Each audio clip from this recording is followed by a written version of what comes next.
Meeting to order. If you could all please rise, please. Have Pastor Riley Grandel with Gulf Shore Church with us this evening. Good evening. Good evening to you. If I could just indulge me for a minute, if you would just reach over and grab somebody by the hand, just as a thing of unity. We need to be united right now, and so. No germs. Yeah. So, Lord, as we come to you tonight, Lord, we just come in this time of need in our community, and we thank you for your presence here. We thank you for a presence of peace in this place. We thank you that we come, no matter what the situation is, to be united as one, because we know that the promise of your word says that there you will command your blessing. So we come, Lord, asking for your blessing tonight, asking for your hand upon each of those that are gathered here tonight, that they will speak the words of truth and words of life and things that come to be understood, Lord. And we thank you that you will give us wisdom and direction for all of our leaders and for each of the people who come tonight to speak, that we can be brought together to accomplish the good that you would have us to accomplish for this community. So, Lord, I thank you. I thank you for how blessed we really are and how we got by the way that we did, even with all the things that are going on, that truly, as it says in the word, the joy of the Lord is our strength. And so we thank you for that, and we give you all glory. In the name of Christ we pray. Amen. Amen. Thank you very much. Councilman DeWitt, could you lead us in the Pledge of Allegiance, please? It would be an honor, Mayor. Pledge allegiance to the flag of the United States of America and to the republic for which it stands, one nation, under God, indivisible, with liberty and justice for all. Roll call, please. Councilwoman Carumba. Here. Councilman DeWitt. Here. Councilman Slachta. Mayor Simmons. Here. Councilman O'Flynn. Here. Councilman Gibson. Councilman Forbes. Here. Well, good evening, everybody. How are you? Good evening. Good evening, sir. We're going to move on to public comment right now on agenda items. Members of the public that would like to speak, please come forward at this time.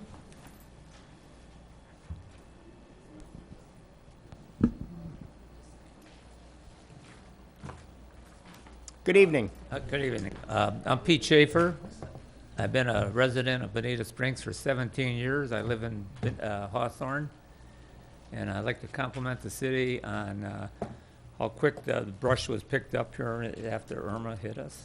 And downtown Old Bonita is looking really good. I didn't think I was going to like the roundabouts, but believe it or not, I do. I travel Old 41 to Terry Street quite frequently.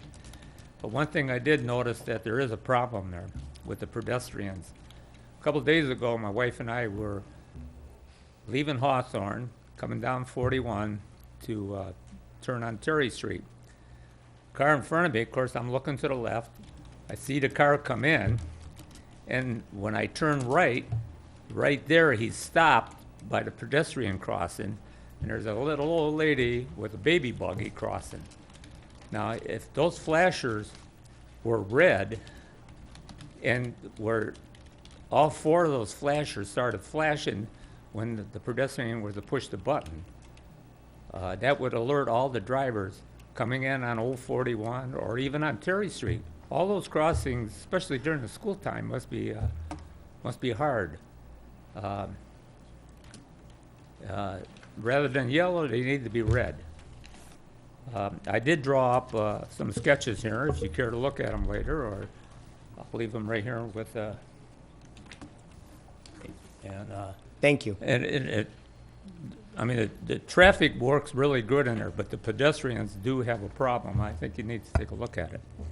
Wonderful. Okay. Thank you, sir. Mr. Mayor, Yes. Mr. Schaefer's in my district, and I brought that up to Director Feeney. He is aware of it, and he's looking into it right now. Great, So, great. just so you're aware of it, sir. Thank you, Councilman. Thank you, Audrey. Good evening, Rick. Good evening, Mayor, Council. I'm glad to see I'm represented again.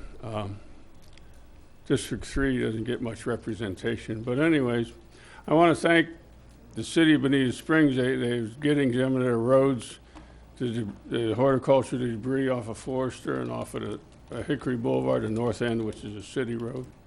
I want to compliment Lee County for cleaning up the medial strip down Bonita Beach Road. All those silver buttonwoods that were tore up by the storm. It's getting done. I'm starting to see the light at the end of the tunnel. And thank you so much. Thank you, Rick.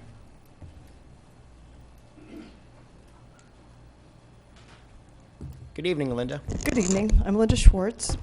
Wanted to thank Mayor and Council again for all their hard work related to the recent storm events, and tell you that our debris was picked up by the big claw last week, so that was nice to get rid of that. Also wanted to support item 8C that Fred Forbes proposed, the contract with Margaret Wurtzel. I think that we really need to look at some affordable housing options. And as a new member of the LPA, I look forward to working with both council and LPA on that project. Thank you. Great. Thank you, Linda. Other members of the public? Good evening. Mayor and councilors, my name's Rita Height, and live in IBE.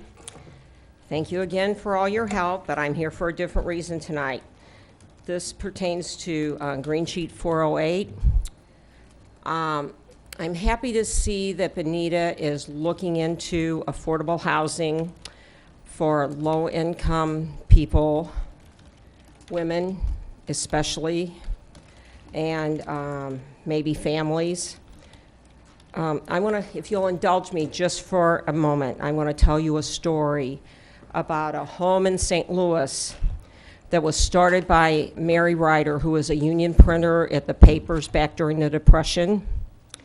She had a big home in the Central West End, who had these huge homes. She opened those homes up to women that had no place to go, that were in jeopardy of being harmed or didn't have a place to live. And she made that home available to these women. They were supported by residents in the city. They were supported by the labor movement. They were supported by companies there. And that home stayed open until in the late 80s, where through corporate donations and fundraisers and that, they were able to build this huge home that I believe has probably 80 beds in it now. And those women can go there with no money, no assets, nothing of any kind. They're not drug addicts, they're not drug dealers, they're not alcoholics. They're just simple women that through no fault of their own has lost everything, their livelihoods, and they have no place to go. In this city, we don't have housing like that. I see through this that you're looking at that, and I applaud this city for that. I don't think we don't need HUD housing in there. We need something in here that will look at, because we have women in the city. You might not see them, but they're here. And I would like to also see, when we're building these massive housing complex, that we put some kind of regulations in there that if there's a 500 apartment complex, that they should be mandated to have some of these housing or some of these apartments available to low-income women. Because these women are not dangerous. They're not at any kind of risk to society. They're just poor. And I think it's time that this city is doing something, and I applaud you for doing that. And I would like to help the council in whatever way I can. I could get information from the Mary Ryder Home because it's very successful. It's a United Way agency in St. Louis. Is that blinking for me? To be quiet? Well, we are kind of on a timer here. That's kind of like your 1-minute warning, but. Okay, but I would be more than happy to gather information on the history of this home, how they got there. Like I said, it's a United Way home. It's a Better Business member, and you would be surprised how accepting this neighborhood was of this home, of these women, and how it just made a difference in the city of St. Louis for these low-income women. Thank you. Wonderful, thank you. Other members of the public that would like to speak? Good evening. My name is Ann Grandel, and my address is 25462 Gala Shields, Bonita Springs. I'm here as a concerned citizen of Bonita and also as the executive director of Love, Inc. Last year, our 23 church partners walked beside 325 families who were in need. It is probably not a surprise that over 80% of those needs were housing related. So here we are with Irma behind us and season looming right in front of us. As we all know, affordable housing is desperately needed in our community. Having decades of real estate development experience, including working in a community redevelopment area in Fort Lauderdale, I can certainly understand that the issues we face are daunting. However, this is a community with a big heart and incredible resources. Many of us have discussed the housing issue for some time. Over a year ago, Councilman Forbes met with us to discuss a few ideas regarding short-term and long-term housing. This is a matter of great concern for the faith community as well. With the encouragement of pastors and church leaders, we have continued to look for opportunities, especially for sites to handle the immediate critical housing needs for veterans, seniors, and single-parent families, as well as long-term solutions for reasonably priced homes, both for rental and for purchase. Although it is premature to discuss specifics, we have identified a few possible sites for consideration. The message we want to convey to you, the leaders of this city, is the commitment of the faith community to actively and be involved in the long-term recovery from Irma, as well as working together to find housing solutions for the long term. Meanwhile, dealing with issues at hand, as you are aware, the nonprofit and faith-based organizations such as Samaritan's Purse, the Southern Baptist Convention, We Care, Rotary, our service agencies, and our local churches, as well as countless others, have done an amazing job in assisting with the community's immediate recovery needs. However, as stated in a previous council meeting, this is not going to be a sprint. It's definitely going to be a marathon.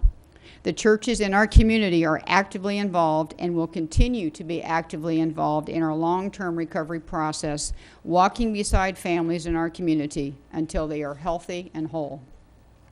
To that end, anyone who has been impacted by the hurricane is heartily welcome to attend the November 10th Community Recovery Night at 6 p.m. at First Presbyterian Church. Experts in various arenas will be in attendance, including FEMA, the City of Bonita, insurance and construction professionals, mold companies, and others. Our goal is to help inform our neighbors, and if they so desire, assist them in putting together a plan so we can walk together with them through the entire recovery process. On a personal note, I support Agenda Item 8C, for a contract for consulting services to determine strategies to stimulate development of affordable housing. Thank you for your service to the community. Wonderful, thank you. Other members of the public that would like to speak? Okay, seeing none, we're going to move. Well, Peter, yeah, go I ahead. just have something on the agenda. I noticed there's some things been moved around for good reason. One other suggestion, I was wondering if we could move E, which is an excellent report, because we saw the slides on special events. Could we move that after the mayor and council member items? Council, what's your pleasure? Is that okay? That's fine, yeah. Problem. Okay, no worries at all. And then I'm withdrawing my item for tonight. Which one is that? Which is item what, Fred? It's the errata one sheet? that all the good public comment was supported. Oh, 8C? Yeah, 8C. Okay. Okay, So it'll either be on next week or the week after that. okay. Okay, we're going to move on now to proclamations and presentations. We're going to make a presentation of certificate of appreciation to Frank Monkey Man Jimenez for all his hard work in the Quinn Street area after Hurricane Irma.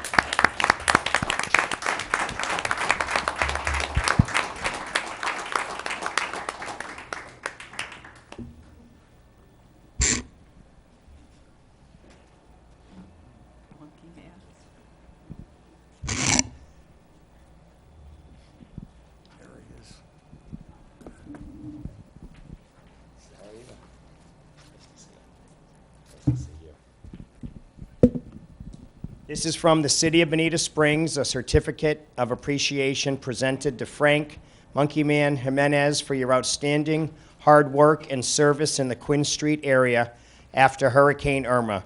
Thank you for all you do for the citizens of Bonita Springs. Signed, Mayor Peter Simmons, November 1st, 2017. Thank you, my friend.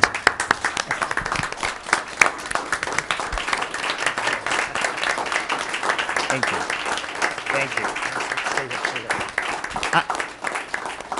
I just want to say a few words, and for those of you that know, and you know, we're going back now several weeks, but we were down in the Quinn Street area. We were down there each and every day, and there were people that the Bonita Springs Assistance Office was fabulous, but there were people at a certain time in our city. They didn't know where the Bonita Springs Assistance Office, they didn't know where United Way was, they didn't know where St. Leo's was, or they couldn't get there.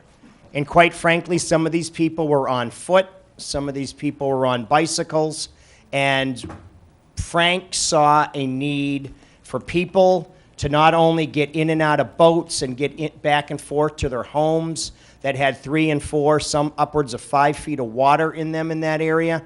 They needed water, they needed food, they needed supplies, and they may not have been able to get somewhere before 5 o'clock or 6 o'clock. It was a 24/7 operation for all intents and purposes. You spent nights there, that I know, and it just kind of evolved. It was a tent city that I named it, for lack of a better term. It just sprung up. We met and we got you some tents so you could get out of the sun, and people were dropping off supplies as well as people were picking up supplies there simultaneously. So not only was it a pickup spot, it was a drop-off spot for people that wanted to help with clothing or food or what have you. And I just wanted to thank you from the bottom of my heart. We had a lot of long days together, and I just wanted to say thank you in a small token of appreciation and gesture for all of your hard work. And from the bottom of my heart, thank you, and I'd like you to share a few words, or a lot of words, please. First of all, thank you and everybody that I had not paid attention to runs the city, and other individuals who are in the background who showed up out of nowhere, just like I did. I'm just one of many. The only reason I was able to do what I did was because there was 1,000 million people behind me, whether they were feeding me or putting tents over me so there was shade, or providing ice or water or whatever it was on a list basis to some people in the back over there like Sue Ellen and others that if I start naming people, I could. It would require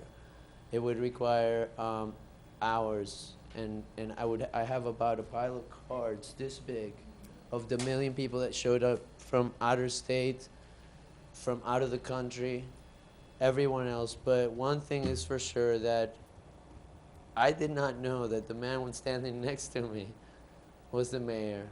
I did not know that the tents that were over my head for 5, 6, 7, 8 days had been placed there by the city and the mayor. I did not know that half the mess that I was leaving behind, or trying to not leave behind, was being picked up and moved around and handled by the mayor or the city or the councilman or anything. Or I'll try to wrap up. Thank you to the Red Cross who fed everything.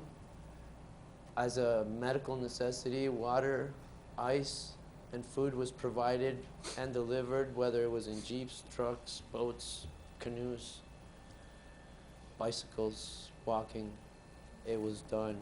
24 hours, medical assistance, health assistance, and also to Terry, she's not here, with the city, I'm sorry, with the Bonita Safety Springs Assistance Office. Without her, without the mayor, and a couple other people that I don't know their names, and they're in the background somewhere, none of this could be orchestrated. And also, bless the big spirit. Thank you so much. Thank you for everything.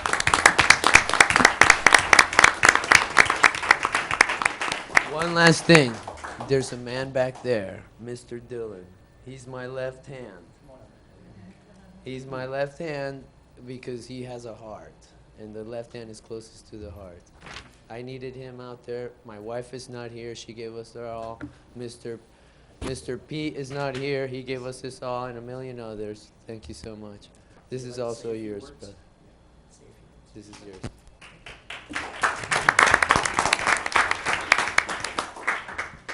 So personally, from my end, I came out to do something. I was lucky. I spent 5 days, which were hard, and then things got better. So I came out down to an area that was affected and saw an amazing community.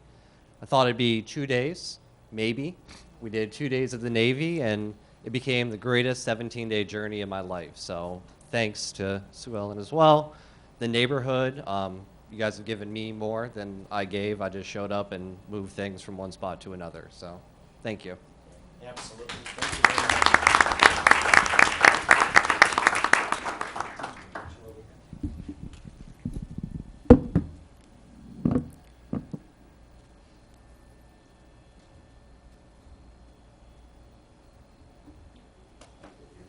Take care.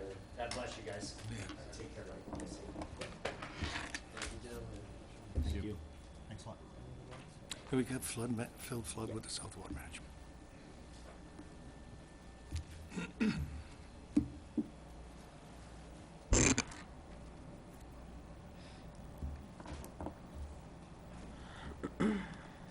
Gentlemen, thank you very, very much. If you want to say something was spontaneous, I mean, I think that's the best word I can come up with. I know there are others, but that was spontaneous leadership, compassion on your end.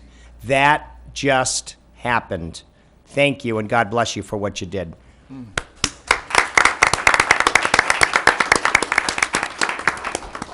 And we now have Phil Flood with the South Water Management District. Good evening.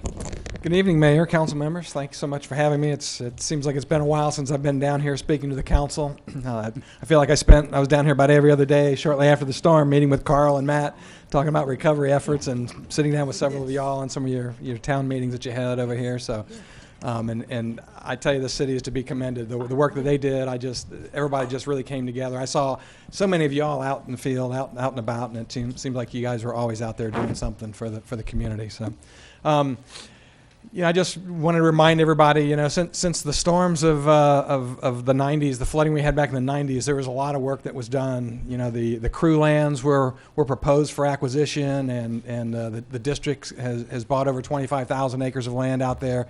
Lee County, Collier County have purchased some additional lands over there. There's been a lot of improvements to a lot of the conveyances from the Estero River and Halfway Creek, Imperial River. Some improvements there to help send some more water out. I know the city has worked, and I know we provided a little bit of assistance to help update some of your canals several years ago. And I know there's been a lot of work done, but there's still work to be done out there, as we all realize after the storm over here. There's still a number of projects that are out there on the books, and some other ones that need to move forward over here. The crew lands there's still lands to be acquired out there, and so there's a whole list of properties out there that are part of that project area to be acquired. This year, there's in the legislature there's a bill out there to fund $100,000 for Florida Forever. The crew land are part of Florida Forever. It's on the state's acquisition list, so it could be eligible for those funds. I know the governor's also recommended funding for Florida Forever as well for this coming year, so perhaps there's some opportunities to get out there and continue assembling those lands. Those lands are designed to capture and hold water out there and keep some of that water from flowing out, down all the way down here to Bonita Springs and such. We also have the Southern Crew Restoration Project that's located just north of Bonita Beach Road, east of Bonita Grand, and that project is about 2/3 completed. We were able to assemble about 4,000 acres and scrape down those roads and fill in those ditches. And again, that's intended to capture and hold water and keep that on the landscape over there. These are some projects that we need. There's not that one silver bullet, but there's lots of little ones out there. And so that project we spent $2.9 million on the construction for that thing, and it's about 2/3 of the way completed. And so hopefully we can get that project done. So there's a number of other projects that have been proposed and that are out there waiting some funding and the impetus to move forward, and I'm hoping that now this will get going on some of those. looking at improving the conveyances at Halfway Creek, looking at improving the conveyances under I-75, sending more water to Spring Creek. There's some opportunities to put some water over there. Looking at opportunities to send water south to the Cocohatchee. I think we learned when we brought those pumps down over here. Y'all ran those pumps out there on Bonita Beach Road. It was successful. We heard from most of those communities along there that it really helped to dry them out a little bit and help pull some of that water down and have that ability to send that water down the Cocohatchee. Well, y'all have got the project coming up here now, extension of Logan Boulevard, and it just seems like a no-brainer, but I don't know that anybody really thought let's put a conveyance in there to specifically address this.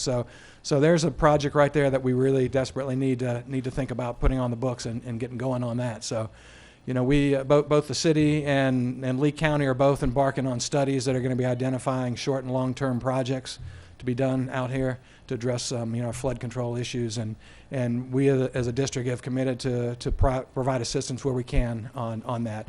You know, we've got some expertise and some technical background that we can bring to the table over here, help develop some of those projects, help review some of that modeling, some of the works that'll be coming out, and then also help move forward with some of the implementation of some of those projects. You know, I know you've got a list of projects that you're going to be considering today to go to Tallahassee to request funding for. Well, I'm our legislative affairs director. I'm up there in Tallahassee, and I'm willing to get up there and help out however we can. When Carol's up there, when Carl's up there, when one of y'all's are up there walking the halls and meeting with legislators, if you think it'd be beneficial for me to come tag along and participate in those meetings, I'd be more than happy to do that. You know, either up there or down here. So Right. So, but you know, there's a lot of work that is yet to be done, and I know y'all are working on some projects, and you'll be seeing some more. And so I just wanted to let you know that we're here to assist. I know our executive director and Rick Barber sat down with Deputy Mayor O'Flynn and Matt the other day and talked a little bit about some of the things that are going on and, you know, where we might be able to help out. So I just wanted to come on down here and just say a few words, and then if there's anything I can do for y'all, any words of wisdom or anything, any questions or anything you might have for me or the agency right here, like, by all means. No, I appreciate that very much. I think I'll start down on this end. Councilman Forbes? Oh, yeah, I was going to tell Phil that right now it's number 2 on our list. It might go up to number 1, but the Logan Boulevard, that is in our deal. In fact, we may enlarge the amount somewhat to handle some other things similar, but not exactly the same thing. So that is. That's a great project, and I know we talked with Matt and Carl and said that when you guys get going, as I understand, you're going to be doing a redesign of that, and we'll be happy to work with you and look at what we can do. You know, the concern there is how much water can we send south to the Cocohatchee. We've got a number in mind, you know, that's been out there on the books for a while, and we're looking at opportunities like that, and this is a perfect one. We want to make it simple. We don't want to have pumps, you know, Right. and we want it to address, you know, flood flows, you know, when we high water flows, and we're open to the idea if we want to put a culvert under Bonita Beach Road to send more water down there versus just what's coming off of Bonita Beach Road. That's something to be looked at. So Yeah. you know, that's you know, the sky's the limit. Let's take a look at it and see what the studies come back and say on that. So. I think what we may propose, because I know in a discussion I had with Carol before the meeting and then a quick one with Carl, they want us to combine several issues into one issue, so we may expand that one to do one that council wanted to do, which was kind of create money in that request to do a detailed engineering study of the most troubled areas in the city, like Quinn Street, maybe IBE, Citrus Park, some of the other areas that are just do an engineering analysis of what are the best options and do a cost reasonable and things like that. So that's probably going to be lumped into that. One thing I was thinking about, your willingness to go up to Tallahassee, I think what we need to do, we have our regular group where we're all up there, but I think like maybe I could go up with you in a different time afterwards, because what happens is we go up there and make the big splash, but the real decisions don't get made until about that last week, and then things are fast and furious, so that maybe other trips would be good. Well, my advice to you would be listen to what Carol says. Yeah. So, honestly, I know she's the master. She's way wiser than I when it comes to some of that. And But if she but thinks I'm that- up there pretty much. I'm up there for all the committee weeks, and I'll probably be up there probably every other week of the legislature. And Yeah, right. if something needs to happen, let me know. Then And she but, can let you know. but if Good. I'm up there, I'll be more than happy to.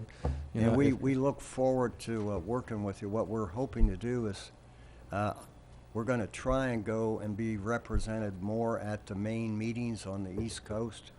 Like I'm planning to go, I think if one. The Water Management District meetings. November the 9th isn't the meeting at Durrell, Yes, sir. so I intend. Next week, next Yeah, Thursday. I'm so. going to be there. I think Matt and I will Good. go together. And maybe another meeting, it may be Deputy Mayor O'Flynn, another meeting, it might be the mayor, it might be Greg DeWitt, Amy. We want to. It's important, yes, yeah. To Good. welcome our faces there. Good. All right. On the East Coast, right? On the East Coast. Yeah.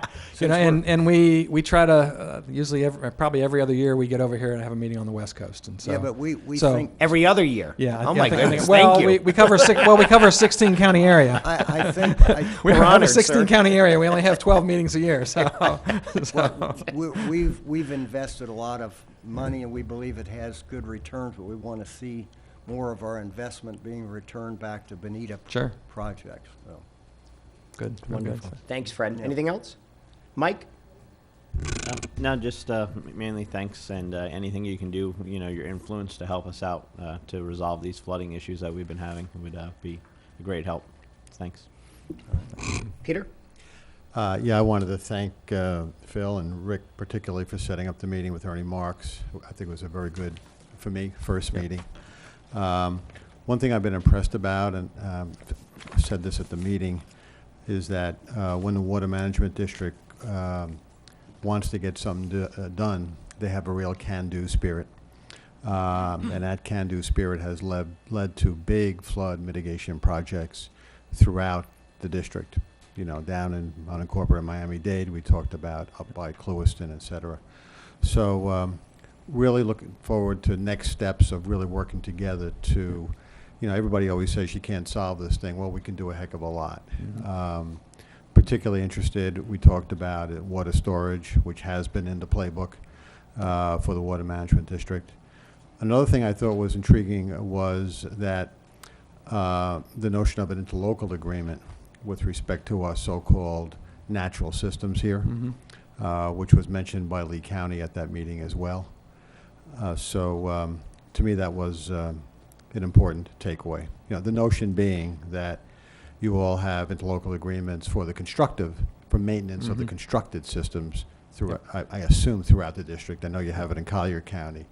And why not do that with respect to our natural systems? And it sounded like the recollection of at least one person at that meeting was in place for 4 years after the 95 floods. Yeah, I actually took a look at that here the other day. I had to go to Roland to get a copy Okay. of it. Was that correct? Yeah. Yes. Yeah. All right, And the idea was, we made a commitment of providing some funding over a period of time, and so the MOU just memorialized that. And then as money came available, we did specific contracts. That's a start. Apparently, Yeah. so yeah, exactly. But So- thank you. So yeah, and that's been sent over to headquarters. So so Okay. Ernie's staff has got a copy of that. All right, maybe you MOU, can so- send one over here to Carl and So, such. Yeah, I'll be that'd happy to great. send it over. Good. Share it. So. Thank you. Thank you, Peter. Steve? Phil, just thank you so very much for your willingness to support Bonita. Thank you. Thank you, Steve. Greg?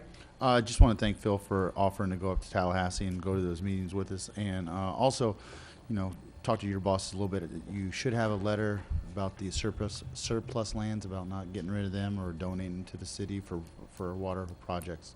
Yep. So just whatever you can do to help us acquire that land, we don't want it back out on the Yep. So those open lands market. were originally acquired when the footprint of the Southern Crew project was bigger, but then those lands there along Bonita Beach started selling and being developed, and it just didn't make sense to try to cobble together what we could over there. So we got 6 or 8 lots over there, and our idea was not necessarily sell them, but let's trade them for some in-holdings that might be out there. So, but I know Ernie got a copy of that letter. Okay.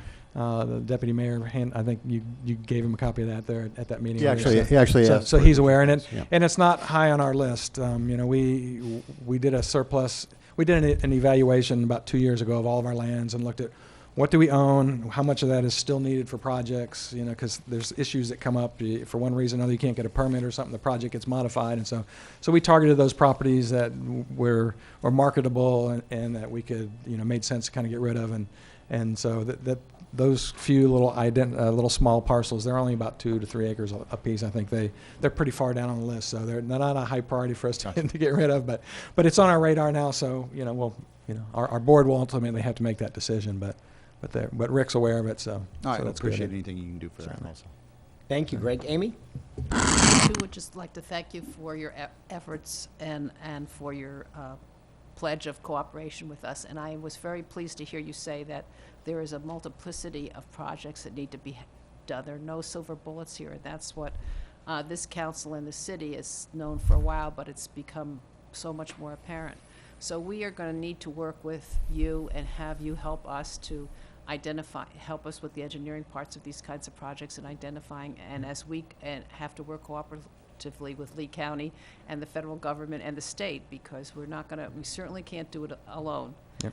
And I think we owe it to the city of Bonita Springs and Southwest Florida to mitigate the kinds of things that have happened over many, many years. It didn't come here after a year, and it's not going to go away after a year. So thank you for your staying power here. We're going to need to come to you repeatedly, and we appreciate your effort, and we'll work together nicely, I'm sure. Thank you. Well, thank you. Well stated there, and you're right. It's take that cooperative effort, and so Right. there's a lot of players involved, and so much of our problem in Bonita is not in Bonita; it's outside of here. So hence the Right. reason to work collectively on with everybody. So. Right, and when you look at, because Councilman Forbes had requested, kind of what the numbers were, is it accurate that since the city of Bonita Springs has incorporated in 2000, that we have donated the city of Bonita Springs about $75 million to the South Water Florida Management District? Does that sound accurate to you? I would have no idea. I honestly have no idea. Because I'd like to work Yeah, through there's that number and, not to get territorial, but let's face it, here we are fighting for Bonita Springs, and I've said it and I'll say it again, just water and Mother Nature do not know city lines, town lines, county lines, district lines, the like, but I would just be interested in getting an accurate number of, kind of where we are with that, maybe, what projects have been implemented in Bonita Springs, what we can do with Estero, and one thing, talking about the Cocohatchee, because that'll be a coordination with Collier County, obviously, and just thank you for your guiding hand through this. Maybe we can touch base with, with your numbers person and work through the numbers. And if we're a donor community, hey, we're used to that. I guess we wear that with a badge of honor. We certainly do with our Lee County library system, and we do that. We don't mind paying our fair share, but guess what? We want to get a little bit back. So I know you feel that same way, and I just want to leave it on that great, friendly, professional plane. But we all have our eyes on a lot of different things, and your thoughts to that? Yeah. Oh no. Well, you're absolutely right there, and you've certainly have a friend in Rick Barber, our governing board member. We got 2 board members over here that represent Lee County, and the other one is Jamie Weisinger. He lives in Fort Myers, and he covers a bigger area than Rick does. But he's another one that I should make sure that he comes down and has a chance to meet with you and with Carl and everything like that. So, I look forward to working. He was up there right after the storm happened in Tallahassee. I mean, over in West Palm. I was over there, and Rick and I were pounding on some of the staff over there and some of the executive team, and Jamie was right there in lockstep saying, whatever we can do to help, we need to be there. So sure. I think you have a lot of support from your board members here. No, absolutely. I love the East Coast. I was there all afternoon in Fort Lauderdale, as a matter of fact, and I think I made pretty good time coming across Alligator Alley. But if our money's going to Fort Lauderdale, that's great. If our money's going to Miami, that's great. If it's going to some of these other cities where I've developed some relationships with the mayors, and I really look forward to the process and walking. And I know Amy loves process, but I really look forward to diving in deep here, looking at the numbers. Where's the money going? What projects are getting done? Just to kind of dovetail in a way, I'm sending a letter at the behest of Congressman Rooney to President Trump that will be mailed out for the efforts that the president is taking on Lake Okeechobee, moving up that timeline. We all know what needs to get done, right? And some better than others. But they're just, rather than this one going in that direction and this one going in that direction, I can't wait to work together to have it benefit this entire, the entire state, period, but certainly this region of the state, where 75% of that water comes from Lake O, and working with the various counties and working through this. And Fred, I know you had something else, so go ahead. Oh, no, the only thing I was going to say is, one other area we are going to be putting a big push on to acquire lots of existing wetlands. And we would really love to have South Florida Water Management District's full support of that. Because the more land we can preserve that currently holds a foot and a half of water prior to this storm, the less flooding we're going to get. And so we're going to be looking on that as well, to all sources of places to get money. From 2020 to Florida Forever to probably state legislative initiatives, all that. Thank you very much for your efforts, though. Yeah, no, thank you very much, and I know we'll be seeing a lot more. Like you said, it's not a marathon, it's not a sprint, it is a marathon. You've been doing this marathon for a lot of number of years. You and I have gotten to know each other better. I look forward to, you know, that relationship growing and us working together. And I would empower you with me. I can't talk about my other 6 members here. If I'm not doing something that I need to do, please let me know. Just because I don't think of it doesn't mean it's not a good idea. You know, the wheel to the grindstone, so to speak, what we need to do here, what we need to do on the East Coast, what we need to do on Tallahassee. And I would just give you that authority to tell, I'm going to be involved, but if I'm not doing something that I need to be doing, please hold my feet to the fire. Will do. I'll be more than happy to offer some advice and some guidance on when to speak up over at one of our board meetings, and when not to speak up too, because you can tell me that too. Sure. I'll listen to that. Absolutely. All right. Council, Fair anything enough. else? Wonderful. Thank you very, very much. Really appreciate it. Okay, we're going to move on to item C here, discuss and provide direction to staff on proposed legislative funding priorities, and this is Green Sheet 17-11-0414. 0. 0414. 17-11-0414 is what I have, but whatever the number is. Okay. Are we missing one? Oh, I got the wrong one. Got moved up from the back. Yep. We move something up there? Yeah. Yeah, Yeah, well, that's what he's doing. that's what I'm doing right now, discuss our legislative priorities. Right. Carol, you want to kick us off here? I'll be glad to. Thank you so much. No, thank you. I'm so glad it's worked out that I was actually back in the district to be able to be here with you this evening. And it was great to get reacquainted with my friend. We've known each other for a few years. A very long time, actually, as I have known Rick Barber for a very long time, too. So we've got a great team put in place, and I can't thank you enough for having someone that I can work side by side with when it comes to some of these very complicated issues that we're going to talk about. I just have a couple of sentences I would like to share with you, a couple of statements, and then after that, I'm here to answer questions mostly for you today. You're already hearing it. The budget was going to be a little tight this year. We've all heard that. We've seen the numbers that are coming out, and of course now that's changed dramatically because of Irma, because of all of the need that we're seeing throughout our state. The big issues that we're going to start looking at, though, is that the President of the Senate has said that he is willing to go into the rainy day fund and be able to help fund some of these things. The Speaker of the House has said a definitive no to doing that. However, the Speaker of the House did follow that up with saying, if you're going to put projects forward, those projects either need to be to deal with the opioid epidemic or with Irma.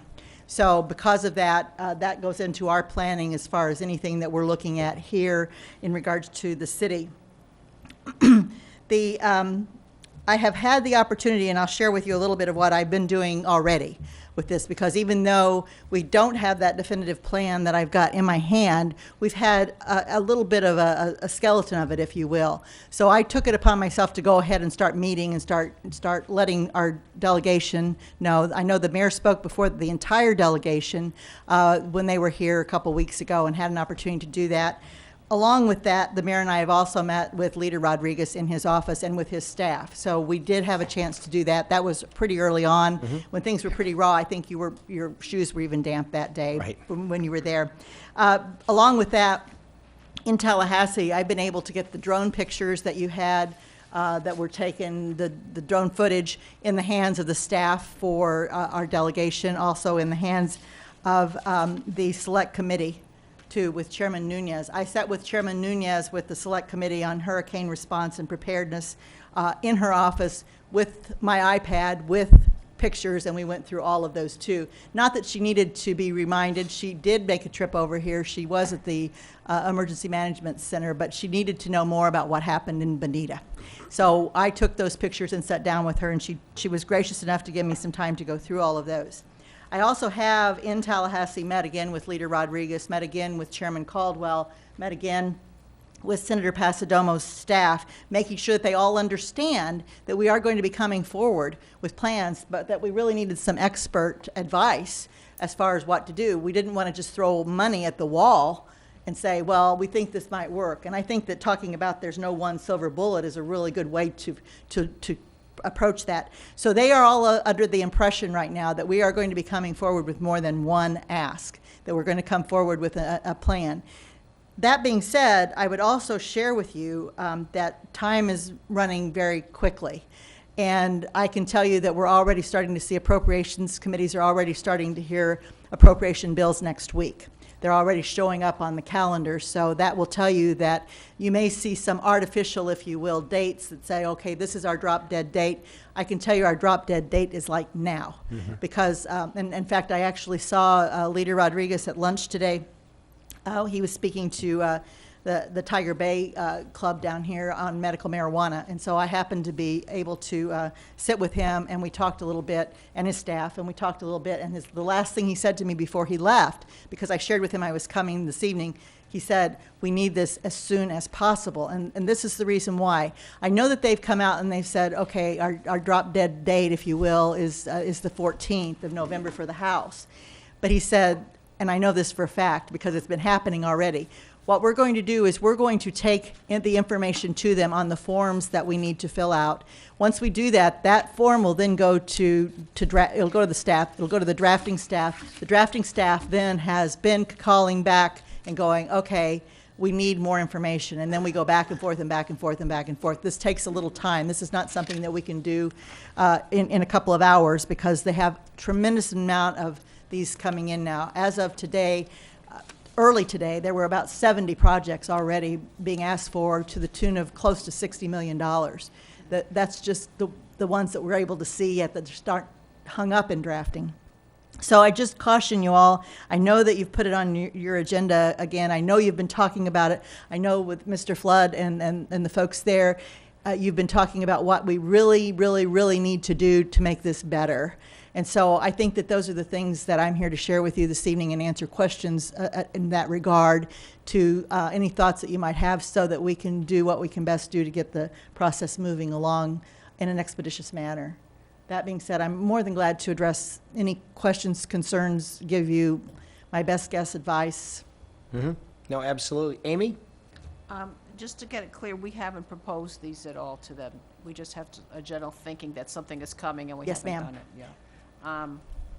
Well, And that it would be more than one. right. So, and I thought that someone had suggested that it would be better to join some of these together rather than do it individually. One of the or things- should we just add other I things? in here? apologize. Or should we just add things? Like what is the advantage of aggregating these? Right now, what I believe needs to be done is this. I believe that because of the way that the forms are and the format that we are forced to deal with, I mean, we can do as much narrative as you want, but that narrative isn't probably going to get into the bill. What's going to get into the bill is what the form asks for. So if we're not able to take the issues that we believe very strongly, the 3 or 4 or whatever we've come up with, and be able to fill them out individually on those forms, I don't believe that they will have the more serious looking at those forms as they would if we just said, well, we need $20 million and we're going to do all these good things with it. Does that make sense? I'm sorry. Am I answering your question? I apologize if I'm not. I don't I'm not quite sure that I'm convinced that they need to be aggravated. If we had specific projects, should we do that on an individual basis? Yes, ma'am. All right, so we could add to this number, because what's not here and what I'm concerned about are those most severely affected communities. There's the idea that there might be some relatively very specific and directed projects for that. And we don't have this on the list at all. And talking about just an individual community and saying, this is what we need to do there. Or if we even listed the 10 severely damaged areas, and we could say we would like assistance in developing individualized solutions to mitigate their specific problems. Because some of these are global, and Yes, some ma'am. of these, I think, you know, well, they're all global. Everyone on here is global. And if what you're saying is that what you would propose, and I don't want to put words in your mouth, of course, but that there would be, for instance, a fourth or fifth under this scenario that would say, we need to do an engineering study or whatever we need to do, and we specifically need to look at these 5 communities. Right. That, of course, is up to Yeah.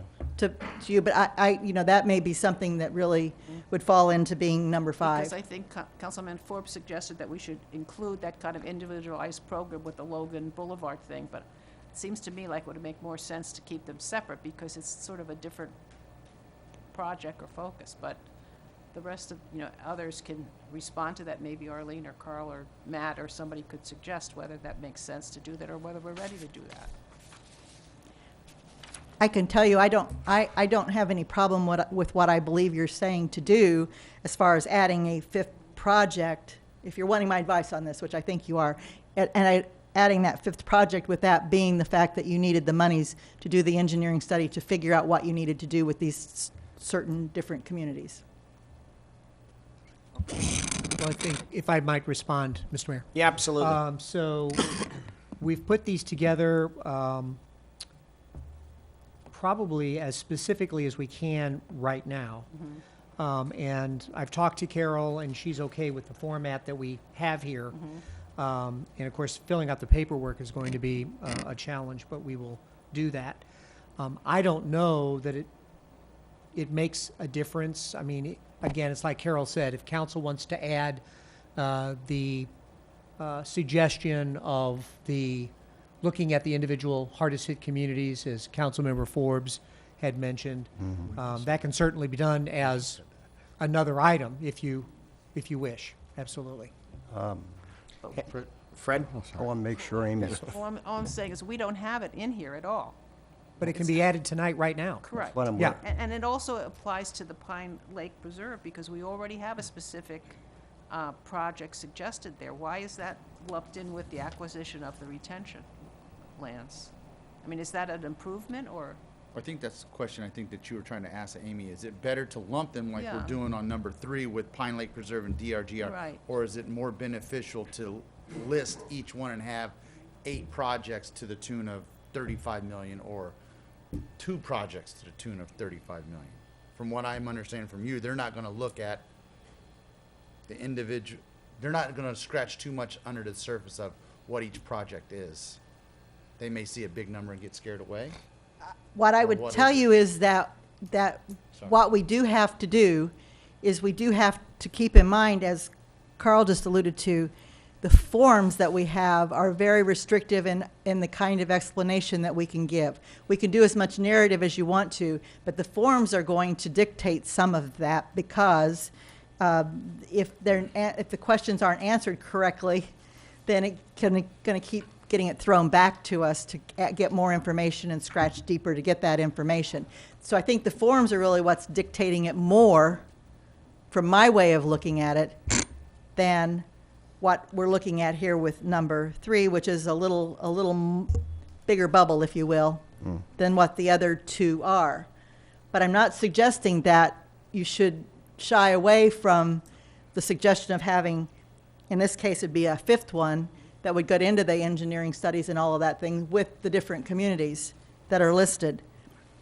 And it really does come down to the simplicity of trying to figure out how to get these forms done so that it makes sense to someone who doesn't live here and doesn't really understand. Fred, I thought that at the last meeting, what we were talking about was actually, not that we knew about the forms, but that we were talking about trying to be specific with respect to specific scoping, specific projects in specific areas. And it sounds like that's where Carol's going with these forms. Is that not what? Yeah, No. here's what I was going to propose. Take what was item 2, which was doing that, moving the water south, principally through the Logan Boulevard connection, but there's 2 to 3 other flowways we also may hook into. Take that and then add to it, in addition to this, we're going to do detailed engineering studies on the following 8, 9 communities, the ones we talked about last week. And we can add one or take one away, whatever you want. Bump the number up from, I think it was about $2.5 million before, take it up to 5, which will probably reduce it. But that lays in work that's really going to affect a lot of communities.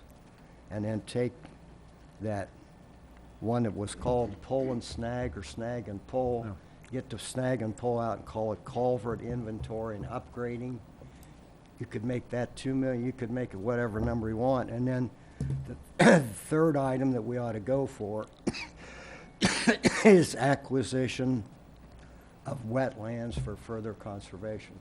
And I think, and lump in the Pine Lake rehydration with that, I think, isn't that what we were gonna do? I believe. Yeah. So that's 3. And then the only question I have is, based on what you've heard, Carol, does that mean that if we go in with a big number for the quadrant study, not study, but implementing part of that, does that look like it's not going to happen, or what? The quadrant study is another piece that we have really talked about a lot, and we've had an opportunity to share a lot of information, because we did go for that last year, as you all will recall, and in doing that, it means that we've already had an opportunity to bring that to the forefront of our legislators. Along with that, Senator Latvala, the Appropriations Chair, did come and visit with us here. Right. I mean, he's driven it, and so we've had the opportunity to make sure he understood about it, and I know that Senator Pasadomo has also committed that she is willing to carry that one forward. My suggestion is this, that in looking at the numbers that you have, I'd like to have enough number there that if we have to back off, we can. So you want to raise that number, and Yeah, I had a chat with Carl the other day about this. We had talked last time, kind of our own common sense was to lower it.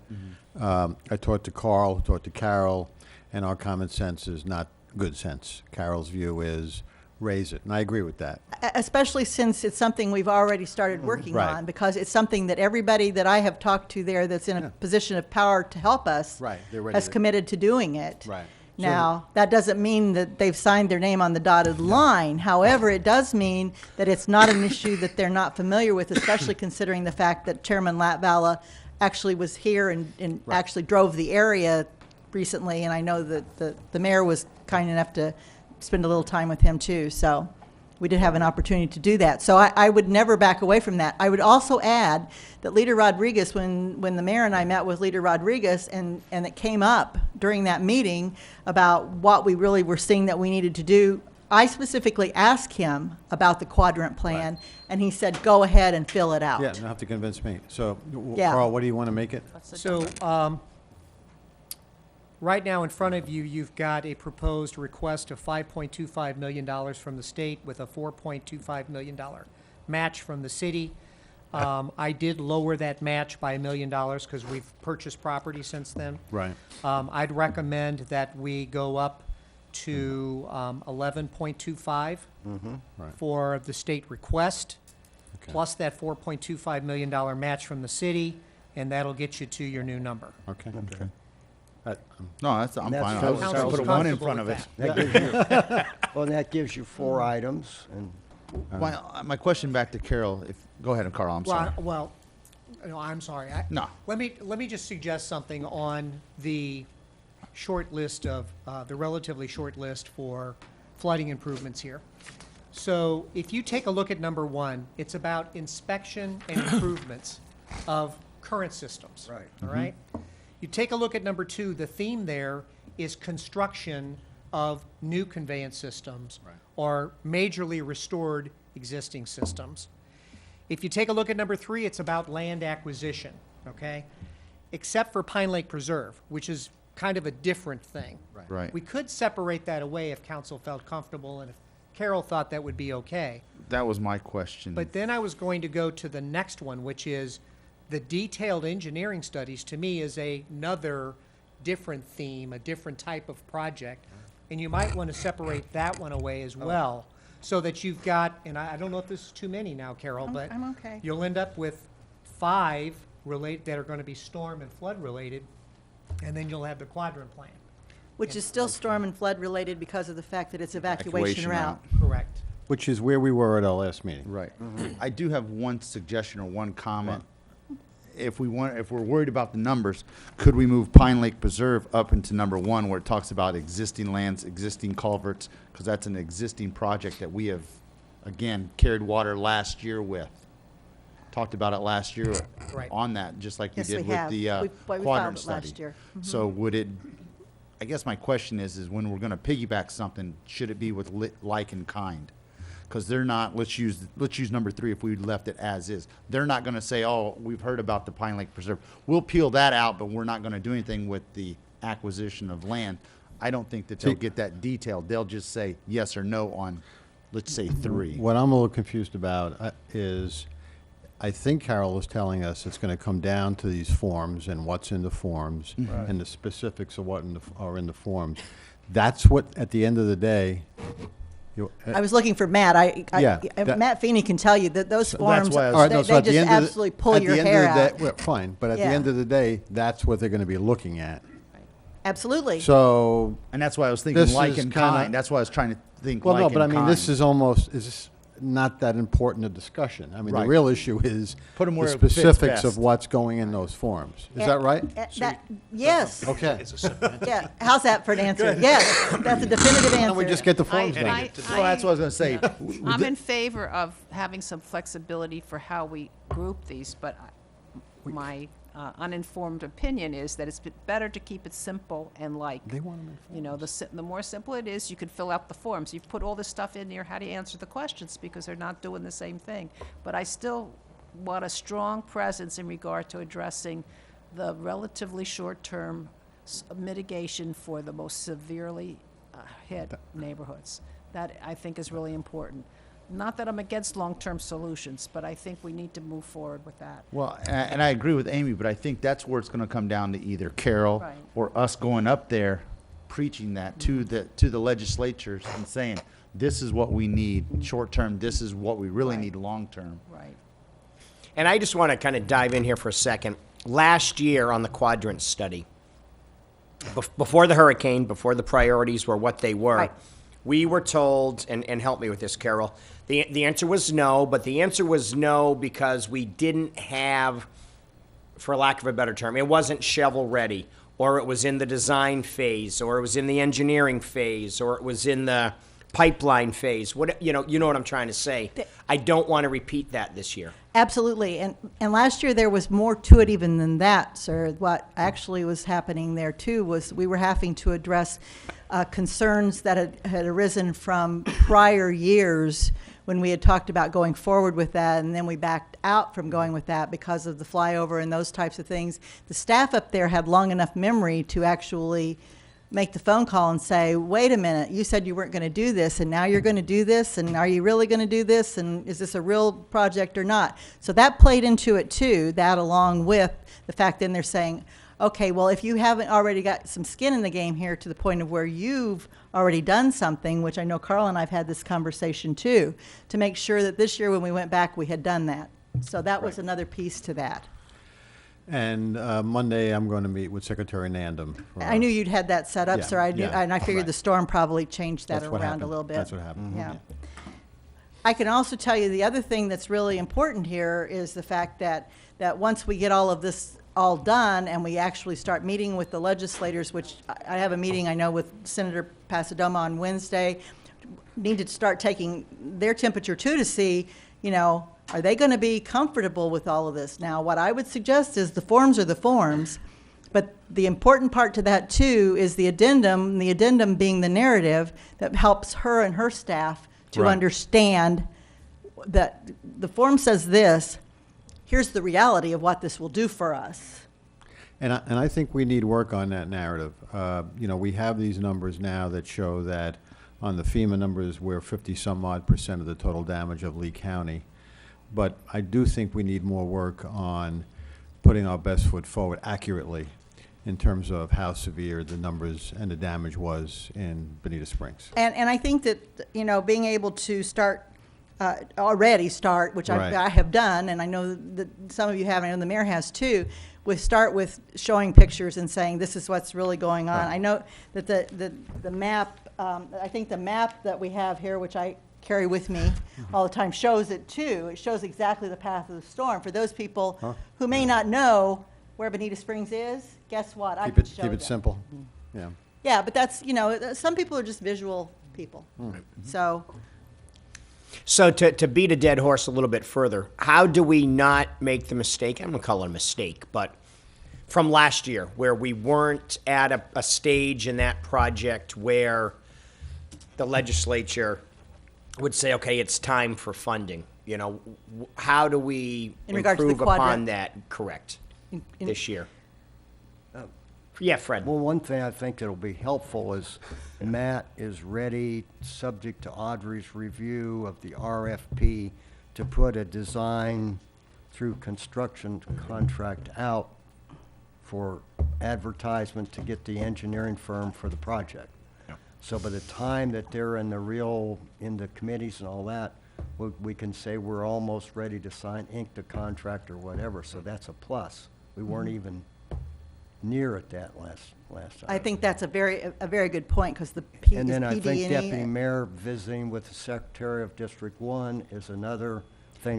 We weren't even clued in that was an issue last year. So. And that was something that came up when Senator Latvala was here too, and when we Right. started talking to him about specifics, and the specifics came down to, this is something where we all need to be holding our hands together and going, we're in this together, and those are things that are happening. And I think the fact that we're getting ready to go forward, it shows the sign that get back to the old skin in the game, or back to, you know, we're committed to doing this. The match, I thought the match would really help us last year, and it would have, except for the fact that they had those other two stumbles that happened. Right. So when I call Senator Passidomo and meet with Senator Passidomo again and Representative Rodriguez, we want this in the form, in the forms, in the manner, Right. wordsmithed. Yes, sir. Which I know, and I think, are we, with what you see in front of you, in your humble opinion, what do we need to do so that, in my mind, we're not running and gunning for the 14th? We're not scrambling for the 14th. I'd like you to leave here tonight with a very, very, very, very, did I mention the word very, good direction, and finalize this as a council. And if not, we need to do it next week, but I would really like to do it this week. I think we need to do it this And I think we really need to do it Yes, tonight. sir. What do you not have, Carol, here that you need? I believe that what I have here is what I need, as far as what, and of course, Matt Feeney's the person who then I will be hand in hand with, and Carl will be too, as we go forward to, I saw him earlier. Yeah, and I was so- going to say, no, you're fine. I- You're not I- in the way, I knew although I you're saw in the him way. Yeah, earlier, right. but he and I'll work hand in hand with Carl and with the staff to finesse that, to do the wordsmithing, to all of that. What I want, and this is Carl's call more than mine, what I wanted to do was impress upon you and be here to answer your questions about process and about what we need to do to go forward. And the sooner I get this in my hand, the better I can massage it. Right. And that massaging of it with our legislators is one of the things that will be very important. Yep. Fred, before Well, Matt comes up, but Matt, come on up, buddy. What I would suggest is that we prepare two different lists. One is the one that I gave you with 3, and then the other one is where you break Pine Lake Preserve away from the acquisition, and you break the 8 severely damaged detailed engineering study of 8 communities away from item 2 of Logan. Do you have those? You got a simple list, and you got one with 5. Do you have And those let's- numbers? Because that's what we talked about last week. Yeah. Do we have those numbers? We do not have those numbers. I just gave you some numbers that are as good as you're gonna get in that length of time. Okay. All right, well, I said, if So you're to gonna- answer the question, we need a 5 broad years. sheet, and we need a specific sheet, or we need a in-between sheet, Mr. Carl? Mayor, if I might, so. Yep. um, To match up with the just form. Correct me if I get off track here, That's Carol, fine. but I'm right here. the bottom line is, we need council to approve something tonight. And we will. okay? Know that. And we will. And, if you want to try to wordsmith it, you can, but you don't have to, because what'll happen, you don't have to wordsmith it tonight, because what'll happen is, we'll have direction enough that we'll know the numbers, we'll know the request, we'll know the intent of the requests, and what they're supposed to accomplish. And hopefully that'll be enough for us to fill the forms out. The narrative parts, we can take a run at and come back to council or kind of get your thoughts on that. But we think we have a really good idea based upon all the discussion. Well, let me ask a as to what specific, should a specific question coming out of what we clearly talked about last week. So what we talked about last week was we wanted specific projects scoped out as best we could with the engineers, what the cost would be along the hot spots along the river. So is that number in here, in a total somewhere? No, Or- all right, it's not. okay, it's That's not, what I, okay, all right, so, that was my proposal. all right, so what is that number? Well, I'm saying bump up the Logan Boulevard to a total of 5 million, you got everything covered.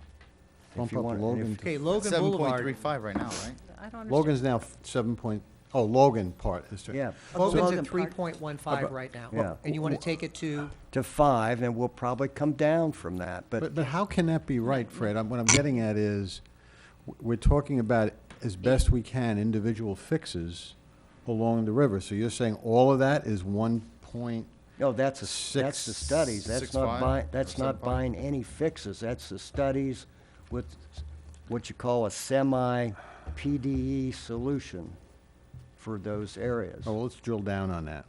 Pardon? Let's drill down on that. What do you mean down on By what? drill down, I mean, I don't know that we just, did we just want to put in for studies? Or we Well, wanted yeah, to- because we don't even know what the solutions are to most of those places. You can, I mean, you don't. I'm just You know, trying to figure. I'm just Right. telling you, we don't. But I mean- think we need to put in, I don't know if you can do that, but we need to put in for implementation. That's the part that we want to implement It's a bit of a fairly catch-22 here. quickly, you know, which might be 2 years instead of 10 years. You know? I want to make one point again. Jim Beaver told you this. There are no simple, inexpensive solutions We're for not any of these arguing that. areas. We Not don't- arguing we that. don't want Yeah. We're trying to So figure a you- number. Well, yeah, I mean, what Two, you'd have to. 2 weeks ago, $35,000 was or $30,000 for the engineer was the number. I'm saying we're trying to find a better number for that now. You know that's what? all. Zero work has been done by them. I understand that. Zero. Take So- it. so don't we get on understand that. that. I'm just saying that's what I think that's what Councilman O'Flynn's trying to say is what is a good number to do this study, and what is the does it- study? and what is the study, and Yeah. where is it what Could we have Matt come area up? are we talking Yeah, about? Matt, Matt, I'm sorry. Matt, do some drill down for us and how they match up with the forms, will May I you? just ask you a question? 'Cause I sort of brought this up because I am very interested in having a specific, several Carol. pers- See you in a minute. specific projects that drill down onto the most severely damaged neighborhoods. So I would like to see something not only that we design, but that we could implement. So can we get any numbers on that? Even a guesstimate? Matt Feeney, for the record, Public Works Director. Councilman Forbes has explained it pretty well in that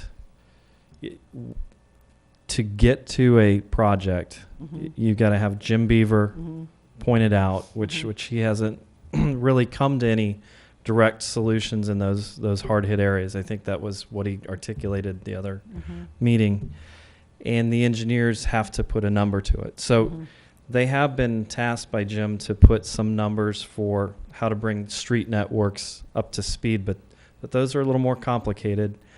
But if we're following the timeline that Carol has articulated, you're not going to be able to get more than another bullet like you have here that identifies those neighborhoods and puts a dollar amount on it. And I think some articulate verbiage that speaks to Councilman O'Flynn's point about not just study, but study, design, study through to implementation. Right. So you describe that you're going to assess this, more technically than what you're going to get from Jim. Mm-hmm. You're going to evaluate it, you're going to design it, and you're going to build it. The what is not determined. Right. So in thinking of this and in listening to what's happened here, the best I could suggest is that you identify those neighborhoods. You be careful to explain that it's just those processes I just spelled out. But if to go into great detail, like Pine Lake Preserve, I can tell you what that is. We're not at that point. And I think to get to that point, you're going to have to rely on the work that Jim develops, which is not going to be timely enough for this. You're going to have to rely on the engineering support work that's going to come from the firm that he's working with, and then the follow-on process. So not that you're trying to throw a number at the wall to make it stick, but for those areas, I don't think that we're in a position that you can say it is absolutely construct X, Y, and Z, and it most likely or reasonable realm of cost is A, B, and C. So to stick on the numbers that were being thrown around, the number was said, take Logan Boulevard to 5 million. Somebody said that. I don't know if it was Carl or Fred. That's 1.85 million over 3.15 million. That's the number that's there. So it's 1.85 million to do studies to determine appropriate projects in these areas. Is that what that's for? That's what I'm saying. I believe that's what Councilman O'Flord is saying. Yeah, and I said. I'm sorry. And I also emphasize we could start out with that number, and if we get a better number lower, we can go lower. Well, lower we're not interested in. But I mean, for this. No. But what you might consider, I think the number for study purposes, he's probably in a ballpark realm there. Was it $1.8 million? 1.85 is just the math. Yeah. But the projects, because you're not to that point, you'd need to throw millions of dollars on top of that to For the just projects, yeah. to get to The implementation. Right. Exactly. Many millions. All right. Many millions. Well, we could do study and design. It should be more than 2 million. It should be like 3 million or 4 million. Well, he doesn't know what he's designing, I think he's saying. Yeah, you don't know. I mean, you don't know if you're just designing a culvert or river or. I would look Well, at this there's several ways to look at this. One way to look at it is it's a $19.1 million request. That's fair. If we think that we have, and I know this is like herding cats, okay, but if we think that we have a strong shot at $19.1 million, well, all right. You understand where? Right. Then it's how you cut the onion. Right. And if that is the case, the more that things are lumped together, the more flexibility you have as you come to final projects that you can construct. So, for example, item 1, we know a portion of snagging and clearing will be funded through FEMA or through other sources. We have the state DEP is in the Imperial River right now doing some snagging and clearing. Right. Whether it will cover everything we need, probably not, but it's happening, and it will happen through some other funding processes. So if number 1 were expanded, and then you have some flexibility. I guess that's what I'm advocating. I'm sold. For. So you're suggesting. I'll let Carol tell me how I was wrong. You're wrong if you take my notes. Yeah, I have to. No, I believe what you're saying, to clarify this so that we're both on the same page and speaking the same language, is looking at these engineering projects. And I totally agree with everything you said, even though I I don't do those kinds of things. I don't do engineering projects, but I totally agree. The engineering projects then would be where you're getting into your lump sum up here to do in number one, to expand that number one, so that would be into your engineering projects, and that would give you the flexibility to make sure that you're looking at those areas that Councilwoman Carumba's bringing up. If I may, that's exactly what I would advocate. Logan is a fairly simple concept, and it's moving water south, and it has some tangents, moving water south through some other corridors, but that's its primary concept. I would keep it where it is. Where I think you have the opportunity to put a bigger, larger number is in number one. And when you build the flexibility into that description, as the details start to shake out, then hopefully we would have that flexibility in what we would get from the legislature that we could execute on what we wanted to as a community. I think that's better. And I would agree with that. Carl? Mr. Mayor, so then, Matt, question for you. What would you then recommend we do with Pine Lake Preserve? If you wanted to, you could carve that off as its own separate request because it's its own entity. Yeah. What about filling out of the forms? Because you were saying it might be better to be specific for the forms. We have, and I know that Matt can appreciate this, the Pine Lake Preserve is pretty much filled out because we did that last year. So what he's saying, if you peel that piece off and make that your number 5. I mean, with one, if we're lumping more things together with one, is that making it too hard to fill out in a form, or is it still okay? Not. I understand exactly where he's headed with that. He's just taking that we were talking about as potentially a number 5 as the engineering projects that Councilwoman Carumba and Forbes brought up, and lumping that up to number 1, and that makes sense to me if it makes sense to him. I would make one plea: get the snag and pull. Make it so minimal that it's almost in Bible print. Right. The culvert inventory is something that's good and important. The snag and pull, we're going to be doing a dozen different ways. So, Right. and then put this other thing in like Matt suggested, and that's good. I would say, my only comment is I think that between Phil Flood and whoever else goes up there, a lot of other people, is going to say that snag and pull is a viable project and should be done. Leave it in there so maybe it will pass lockstep with everything else. That was my problem with. I wouldn't lead with it. I wouldn't lead with it. Well, but we are right now. No, it's inspection of all culverts and tributaries and replacement of crushed and substandard culverts and snagging and pulling.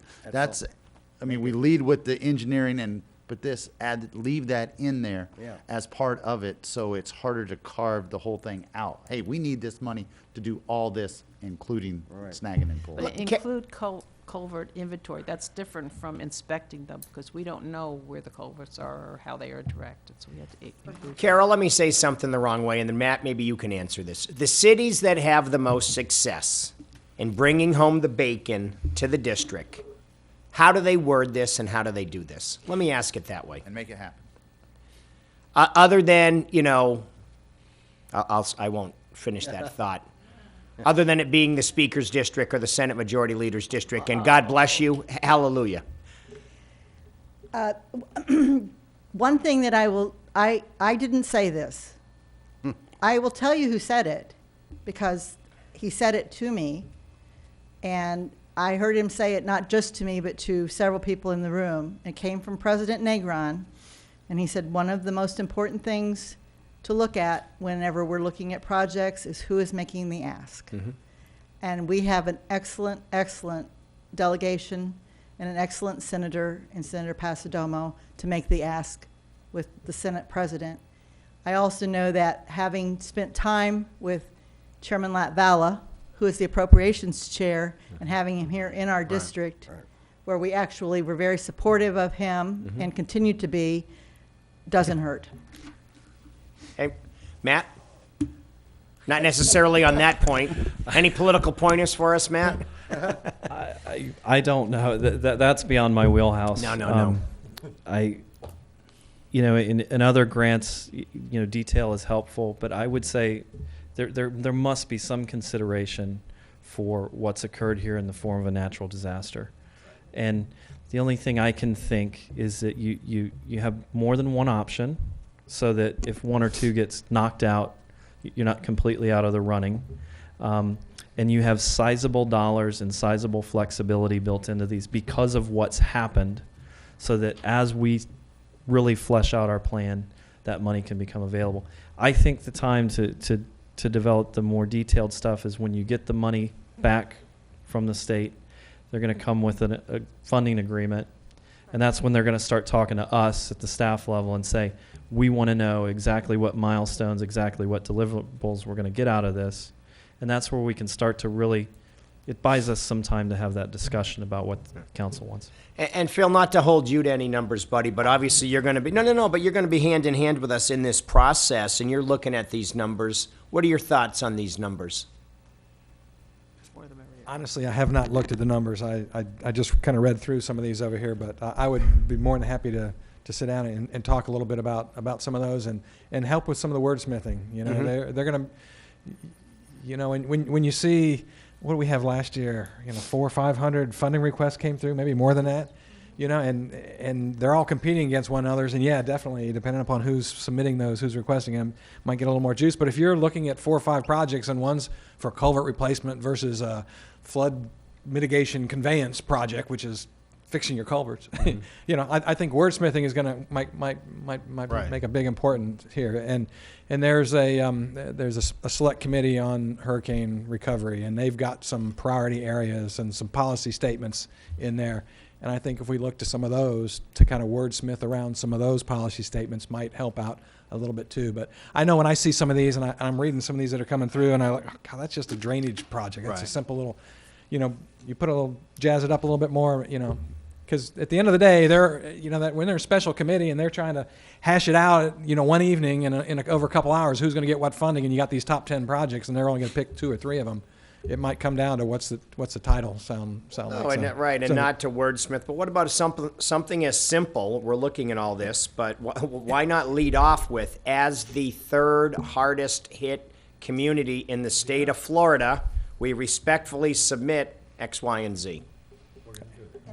And therein is part of the narrative that I carry forward, and that's why I carry my map around. And that map clearly tells me that we got hit, number 3, you and I talked about this, Mr. Mayor, and that's one of the things that I lead off with whenever I sit down with Speaker Nunez and with those folks. And on the forms and in the paperwork, and, you know. Every other word needs to say Irma. I was thinking the same thing. Yeah, my lead off was, evaluate the 8 hardest hit neighborhoods that collectively had over 500 homes flooded. That's your lead off. Once you have that gotcha title, you know, that's the start off, and then you explain what it is. Or the 4,700 homes on street whatever it is. Right. 53% of Lee and County. regional. The thing to keep in mind here, your problem is a regional problem. You know, most of your floodwaters start in Collier County, come into Lee County, and then they're, you know, because they can't get back to Collier again. So it's more than just Bonita Springs. So, oh, no. So you might even think about these are South Lee County project. Sure. You know, as opposed to Bonita Springs. And one more question, and then I'll go to Fred. Small point, but big point. Each legislator gets to introduce 5 pieces of legislation, or whatever that number is. Carol? It doesn't apply to the appropriations bills. They get the House members get 6. The Senate can file as many as they choose to. It does not count towards your appropriations bills, however. So we're not asking Senator Pasadomo to use one of her? No. Representative Rodriguez, Leader Rodriguez? But you do reach a point of where you get a diminished result if you're having them ask for 40 or 50. Right. And that hence, again, back to the point earlier, Leader Rodriguez is the majority leader, and Chairman Caldwell is a senior member. And so we do have people who are going to be making the asks or who are in position to help us. Great. Fred, I know you had something. No, well, you stole my line. Oh, okay. With how many they get to introduce? Or? Everything we write's got to start off with that we're the 3rd. Number 3.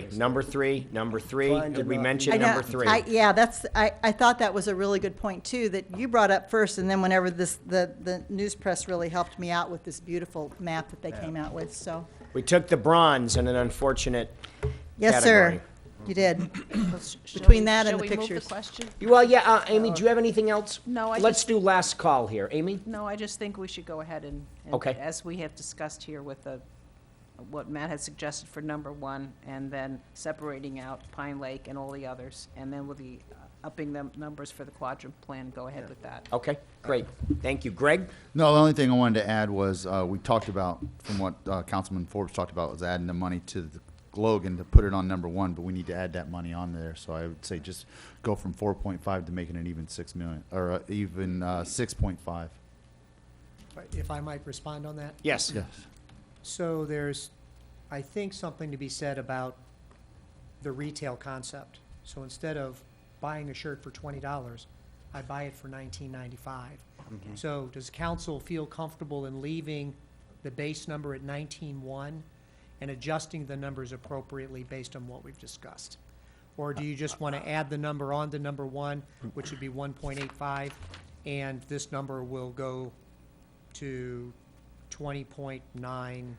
See, my instinct is, I mean, I'm really looking for Carol's guidance on this, but my instinct is a big number indicates how properly indicates how massively we've been hit.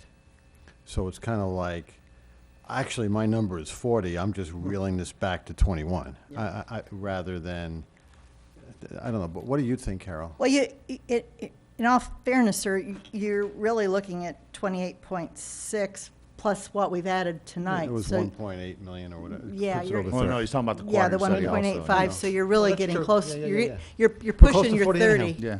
Yeah. Yeah, so, Is that a problem?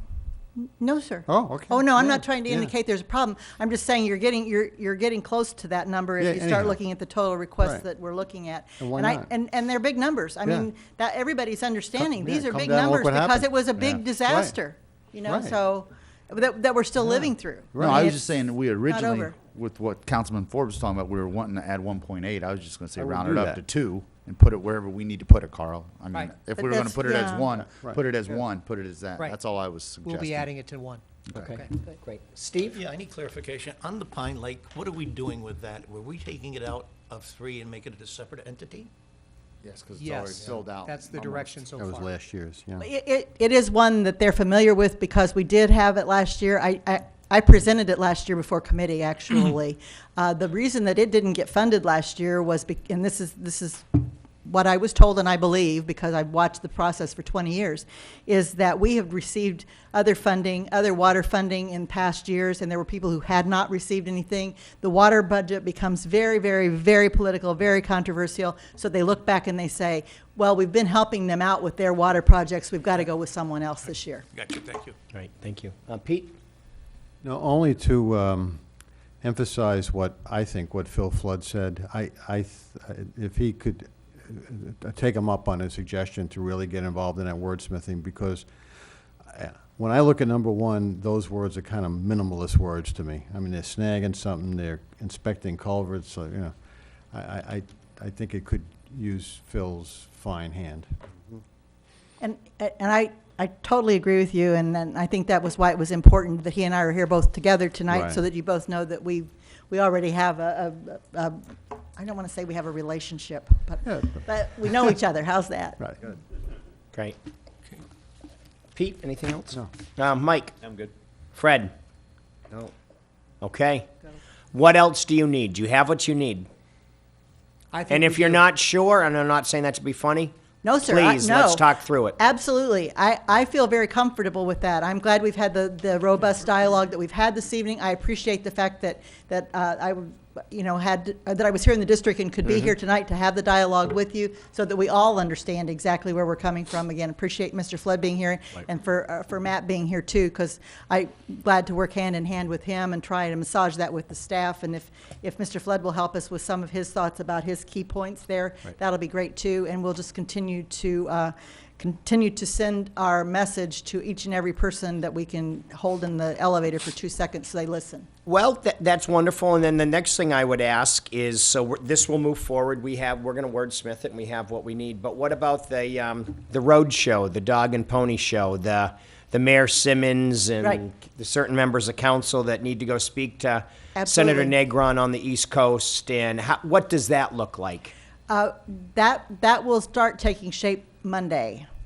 And I'll tell you why. Because I've already started talking to the House Select Committee and about when and what and how and when we can come. I want you to come when you have the biggest opportunity of making the biggest push. And I think what you're saying and what I heard everyone saying this evening is that coming maybe on an individual basis too. Not necessarily wait for Exactly. Tallahassee. Go to their home districts. Absolutely. and- Well, they're pretty much not going to be in their home districts from now until about the 15th of December, unless you want to do it on the week of Thanksgiving. Because most everybody's going to be in Tallahassee. Starting on Monday, we're there for 2 weeks straight. Then the following week is Thanksgiving. Then there's one more week back up there again. And then about December 15th, everybody slows down for the holidays. Yes, I hear what you're saying. Yeah. And I think that if those are the things that we need to do, I certainly can start working on that face-to-face with them on Monday. Should we get up to Tallahassee before December 15th? We may need to do that. Okay. I've had that in my back of my mind, trying to figure out how to do it. Again, I don't want you to go there and not be able to have more than 1 minute. That's been my biggest concern. It's a 7-hour drive. You get up there and sit through a 3 or 4 hour meeting, and you get 30 seconds at the microphone. That isn't really the way I feel you need to spend your time. I think we're better off doing that with me making appointments for you to go into their individual offices and speak. And that's been my thought process about what I believe really should be happening. Great. Well, let's do it. Yes, sir. Okay, wonderful. Council, anything else here? Do we have a motion? Yes, we did, Amy. We have a motion. Do we have a second? Second. It's been a motion and a second. Further discussion? Roll call, please. Councilman DeWitt. Aye. Councilman Slackton. Aye. Mayor Simmons. Aye. Councilman O'Flynn. Aye. Councilman Gibson. Aye. Councilman Forbes. Aye. Councilwoman Carumba. Aye. Wonderful, thank you. Yes, Thank you, no. Carol. I'm just Carol. pleased to Thanks, be with Carol. you this evening. Thank you, Carol. Wonderful, thank you very, very much. Okay, are we at D? I think we're at D, but we haven't moved it around, right? Oh, D's not moved around. D's not moved. A presentation on the FEMA Hazard Mitigation Grant Program by the city's Community Rating System, CRS, consultant Jim Von Rinteln. Haven't said that last name in a while, and I still said it correctly, I hope.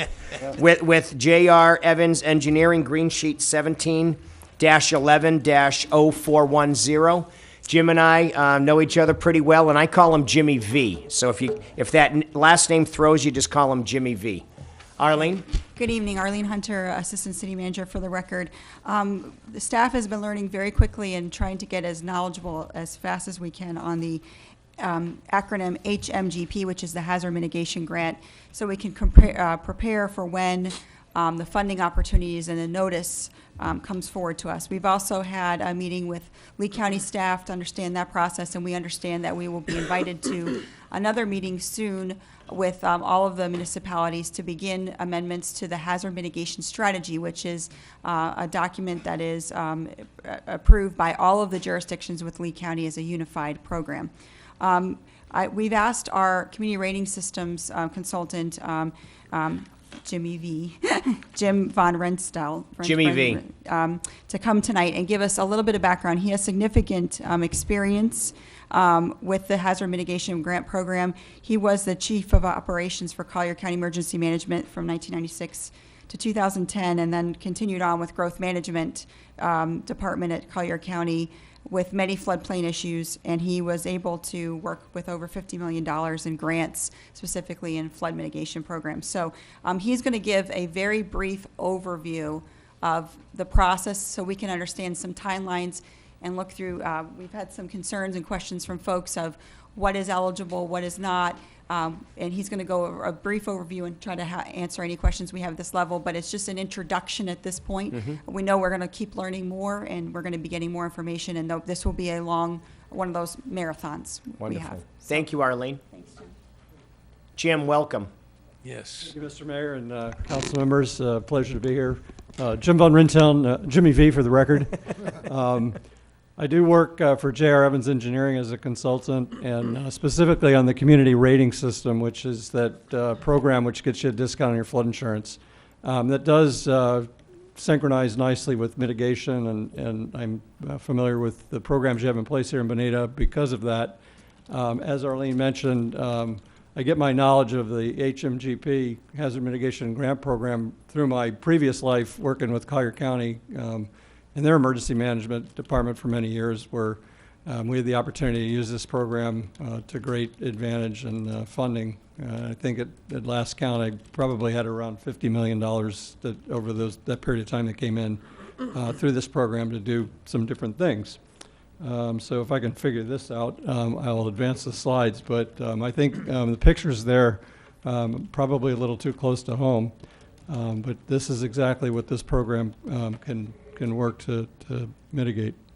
The mitigation assistance grants that come out of FEMA, there's actually 3 of them, and they're listed there. The pre-mitigation grant program, pre-disaster mitigation grant program is an annual program. You don't need a disaster for that one. I think you applied for some assistance through that already, which is great. The flood mitigation assistance program also, it's annually. You don't need a disaster for that one, and that is one that you can also probably seek some funding from. But it's more specific on dealing with repetitive losses and things like that. And then the one I'm here to speak to you tonight about is the Hazard Mitigation Grant Program, or more commonly referred to as the HMGP program. It's different in that you need a presidentially declared disaster to get that money. So unfortunately, you qualify for that. And with that, the other main difference is the cost share. Really, that should be up to 90-10 cost share on the other 2 grants, and they pretty much stick to the 75-25 on the HMGP, which means they're looking for skin in the game and 25% from the community towards the mitigation project. However, you can use global match, and you can use a lot of things sometimes to reach that 25%, so don't let that scare you off. These are just an overview. As I mentioned, you have to have a major disaster declared by the president. The funding, the total amount of funding that it becomes available is based on the amount of assistance from the federal government. So this was a big disaster. They provided a lot of money, and therefore there'll be a lot of money available, we think, in HMGP. The HMGP program is managed through the state of Florida, so they're the sub-grantee, and they parcel out the money that the feds decide to offer up. So now it is parceled out by the state based on who was hit the hardest. So you're unfortunately in pretty good shape there. They keep about 15%, I'm told, at the state so the governor can, take care of some of his priorities. Again, the cost share is 75-25, although the 25 can be creative in how you meet that grant or that match. The HMGP program cannot retroactively fund projects, so you can't go to them with something you've already started and say, hey, how about reimbursing us for this thing we're doing that's really great. That's not the way this works, so you got to be careful with that. And then the key to this is that it's ranked locally through your local mitigation strategy working group, which is run by Lee County. And that shouldn't scare you off. Everybody, and you've worked with them already, so they're familiar. But it's a way to rank it and for everybody sort of to discuss what the priorities in the community are, as well as recognizing what the priorities in Bonita Springs are. You must have a hazard mitigation plan. Now, fortunately, you guys have adopted the Lee County local mitigation strategy, so that's good. That qualifies. And that's something we work with, and we get you credit on your insurance discount with that as well. The projects must be cost-effective, technically feasible, meet environmental and historic preservation, and adhere to relevant statutes and so forth.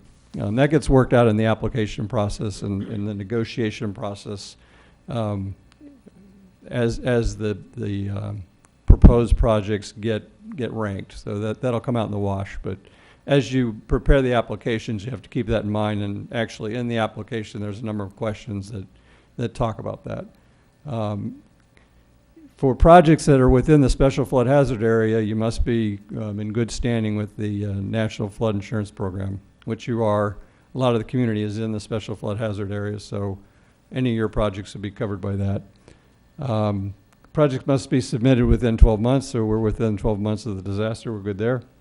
We must commit to a 25% match, but there's some ways to work that, to meet that. And then you must compete with other projects in Lee County, and that's through the Local Mitigation Strategy Working Group, which Arlene is already coordinating that, and you guys have been participating in that. So that's really where the work gets done, and that's an area that you want to, that's where the focus sort of goes at this point. These are just depict some of the things that this program can fund, but it's certainly not limited to this. But you know, I know that we all in Southwest Florida have had damage to these types of things. One of the things that in Collier County we've been successful with, and it may not be applicable this time around, is beach renourishment. So those are big, expensive projects, but that also is one that HMGP grants will fund. This is a list, and not all inclusive, but gives you a little bit better idea of some of the things it'll pay for. But think of it in terms of mitigation, which you've already been talking about tonight a lot, but it is things that have been damaged, and you're going to repair them, and you're going to make them better so that they don't get damaged again. The HMGP grant will pay for that portion that's going to make it better. So keep that in mind. You're not just fixing something and putting it back to where it was. You're doing something to make it better. So as the picture showed that, you know, putting shutters on a community facility, on City Hall, on a fire station, it'll pay for that. It'll pay to improve an outflow or a culvert, elevating it, making it better, making it so it won't get damaged next time. Those are the kinds of things HMGP grants pay for. But also you see the list there. One of the things the state is asking communities to make a priority this time around is acquisition of flooded areas, and I know you've had a couple of those. So you may, you know, that's a good place to ask for some grant money, is acquisition of areas that flood, areas that you want to take out of the mix, or elevate or do something to improve. So what do you need to do now? Essentially, you're doing a lot of it. Participate in the Lee County Local Mitigation Strategy Working Group. You want to review the projects that the city is interested in. You can put some of the projects you were talking about also in the mix, right, you know, on the list. So you're going to have dual, you know, opportunities to fund them. But you do want to have in mind what your priorities are. You do want to have a multitude of projects, from small projects to large projects. You know, I'd suggest trying to get, you know, half a dozen on the list and let the working group hash through them. But, you know, have a nice big one, you know, for $50 million and have a couple medium and a couple small ones. They're going to get a block of money, and of course they're going to try to be fair to everybody. And so you're competing against not only Lee County, but all the municipalities, tribal areas, and some nonprofits. But in my experience, they do a pretty good job of looking at, you know, the project on its merits and trying to get the most bang for the buck as far as doing something that's actually going to mitigate a problem and help. And I haven't seen too much parochialism, at least down in Collier County. But I think, you know, we've worked over the years very closely with Lee County. I haven't seen anything very different up here either. But you want to start working on those applications now, and start identifying the projects that you want to put into an application. You know, some are going to be more applicable to state funding. Some are going to be more applicable to the hazard mitigation program. So look at that. And don't confuse this with the public assistance that you're already getting. Those are the project worksheets for things that were damaged that the feds are going to help you pay for. That's not mitigation. That's just helping you repair things. You want to coordinate with the state. I know you've already been speaking to them on this subject, and they change the rules kind of every year or every disaster. So you want to make sure that you're not wasting your time, that you're putting projects up that meet the requirements that they're using this time around. And if they coincide with their priorities, all the better. You know, you're going to get a much closer look.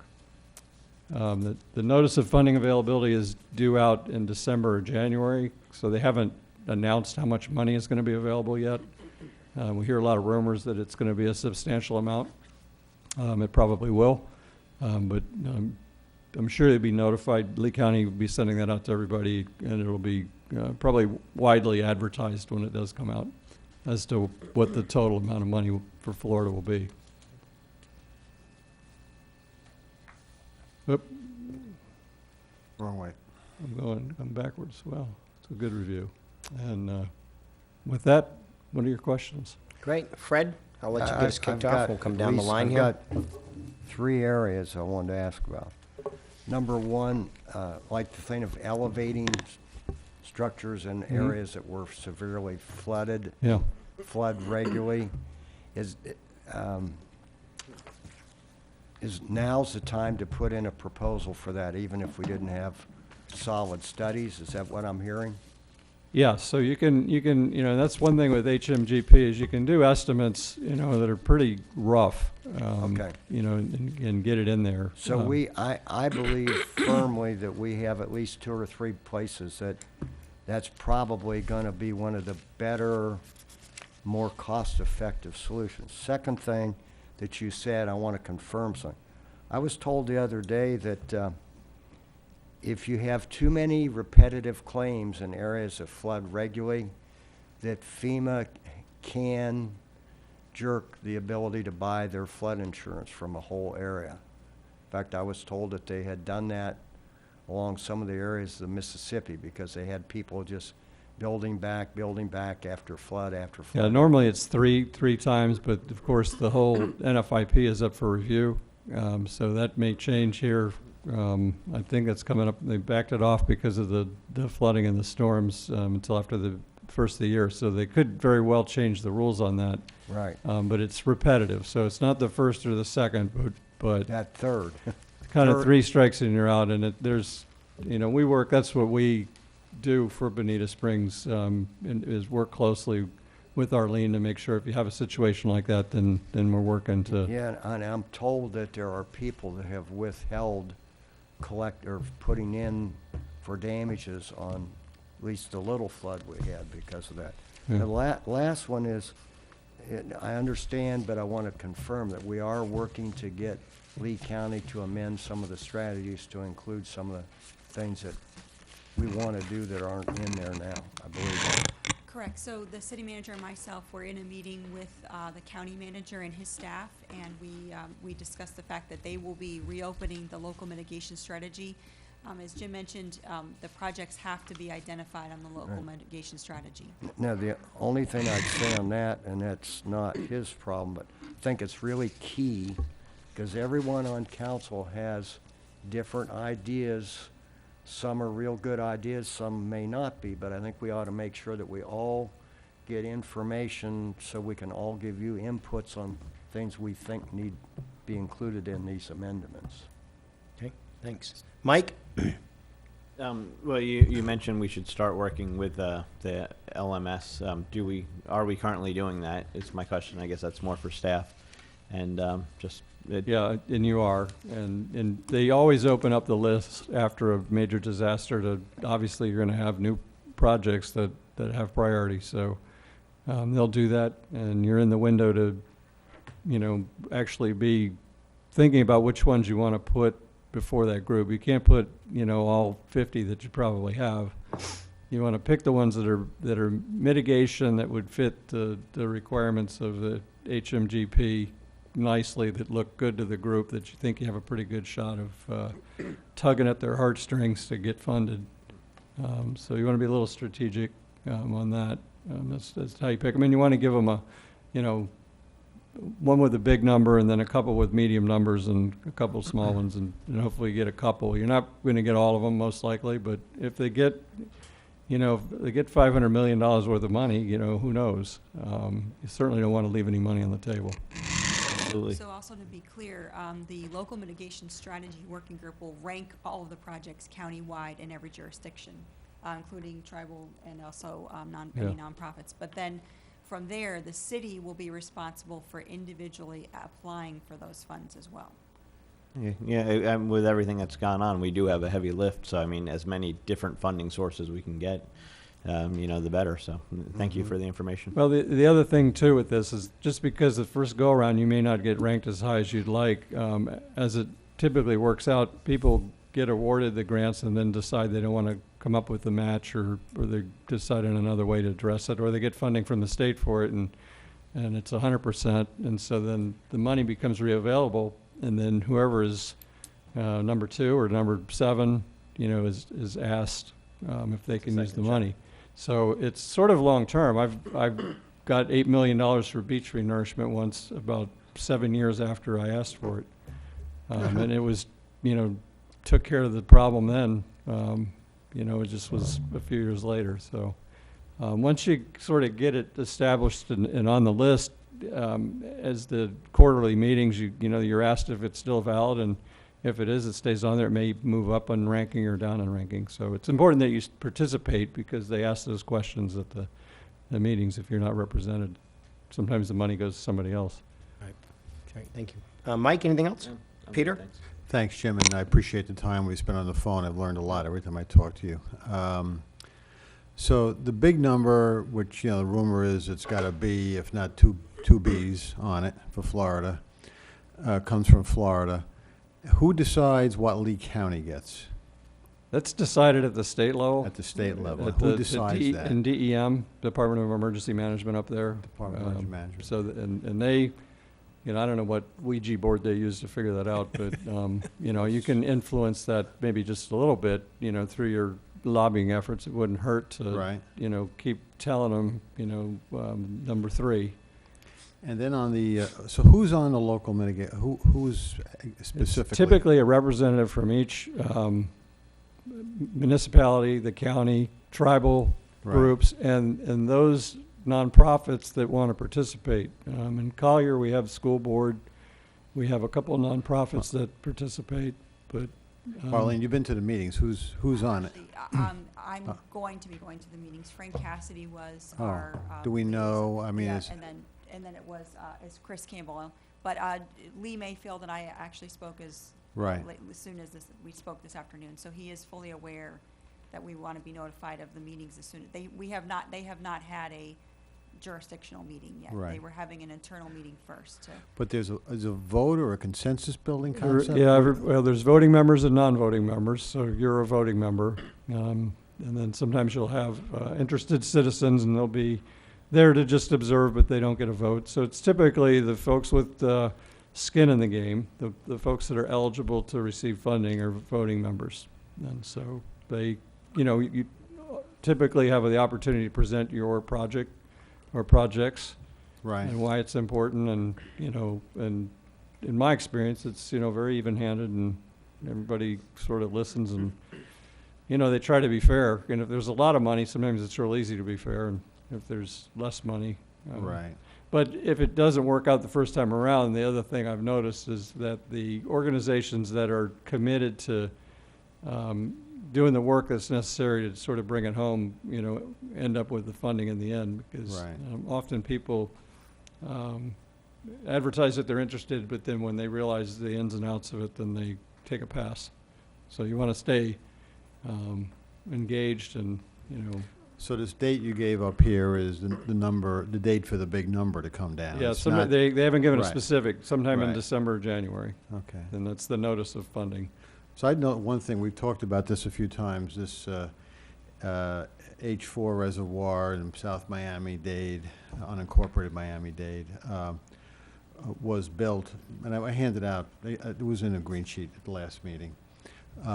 Massive project built to protect that area by the South Florida Water Management District, who was charged by the state as flood control.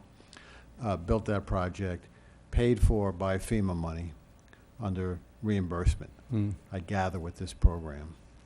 So it's just a data point. Yeah, I mean, then South Florida Water Management, can participate, but the project would have to be in your jurisdiction. Right. So they could, and I don't know if they have from time to time down in Collier, but not always. Yeah, somehow they did that work over there Yeah. in Miami-Dade. So maybe So- Miami-Dade found a way to convince them that they might have a capital project that maybe they could get You know, and reimbursed it changes from year to year. Right. And so as to exactly what they'll fund, and, you know, there'll be specific instructions that come out with the notice of funding as to what can be considered, what can't. Okay. Thank you. Here. Steve? I'm good. Greg? I just got a couple, 2 or 3 questions.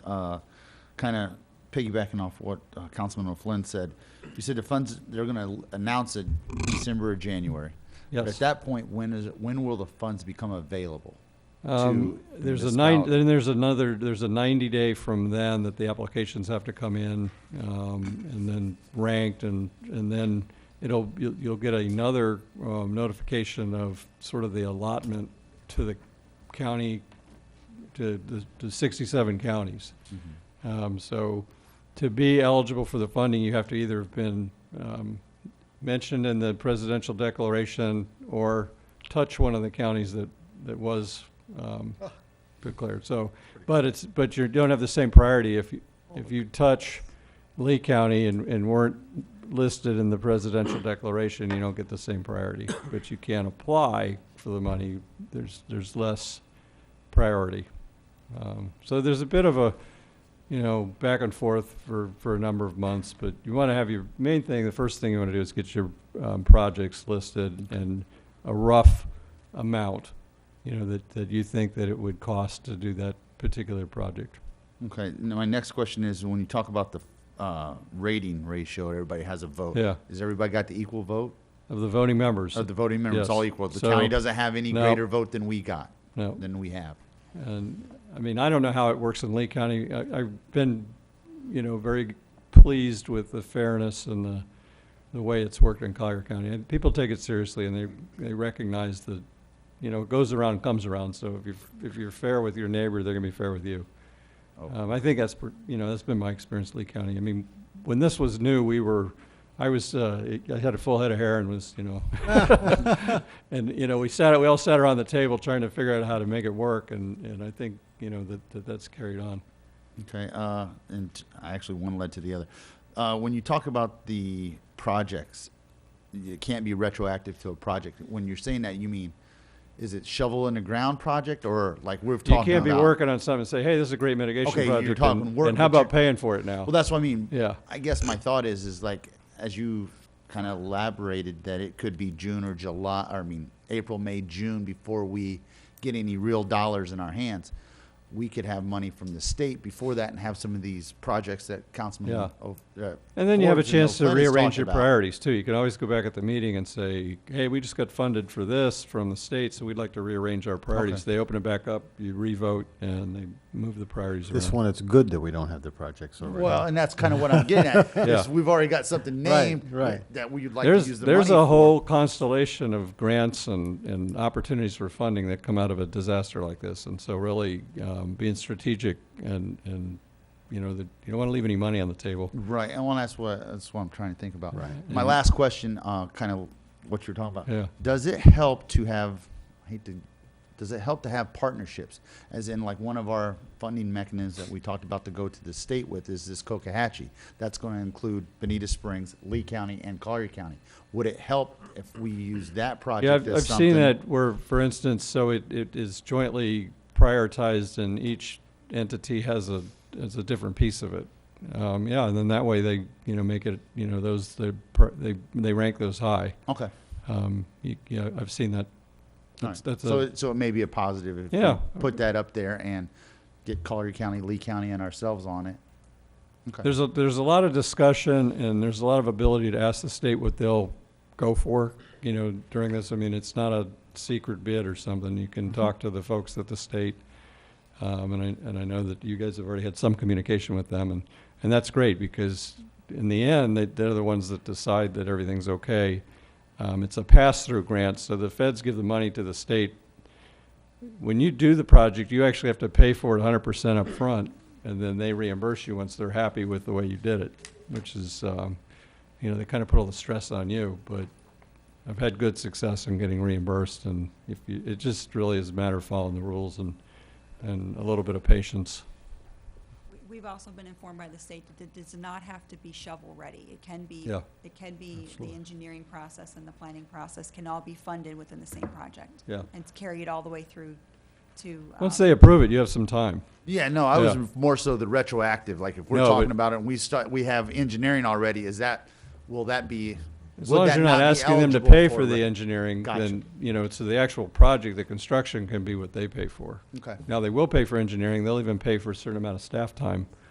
Gotcha. But, Okay. you know, that has to all be sort of down the road. But main thing is right now, just get your projects on there and prioritized, or, you know, and the prioritization is not final, that can change. Gotcha. So you get more information, you go back to the meeting and say, this is now more important because, and you know, if you can convince them to reprioritize it, or things will fall off the list, Okay. you know, so it's a dynamic exchange. Thank you very much. Great, thank you. Amy? I just have really questions for staff. Arlene, you're going to be attending these LMS meetings.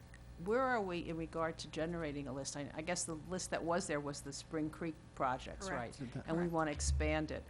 I mean, what's the process that we, the council and the staff, has to go through to generate that list? So we're going to be looking at the legislative priorities you discussed tonight. We're going Correct. to be looking at the work that Jim Beaver does, as Mhm. well as the dollar amount that we receive from Atkins. And then we're going to have the council, give us priorities Same thing. of where we need to be. And then that's the marching orders we'll be taking to the LMS meetings. Okay, and then I have another question. I mean, it seems like this process is pretty precise and complicated in many ways, because you have to dot all your i's and cross your t's. And I'm think that the city has not been as fruitful as they could have been in the past in getting grants. Is the staff prepared? Can they do this, or do we need help with it? Do we need a consultant to help us with this?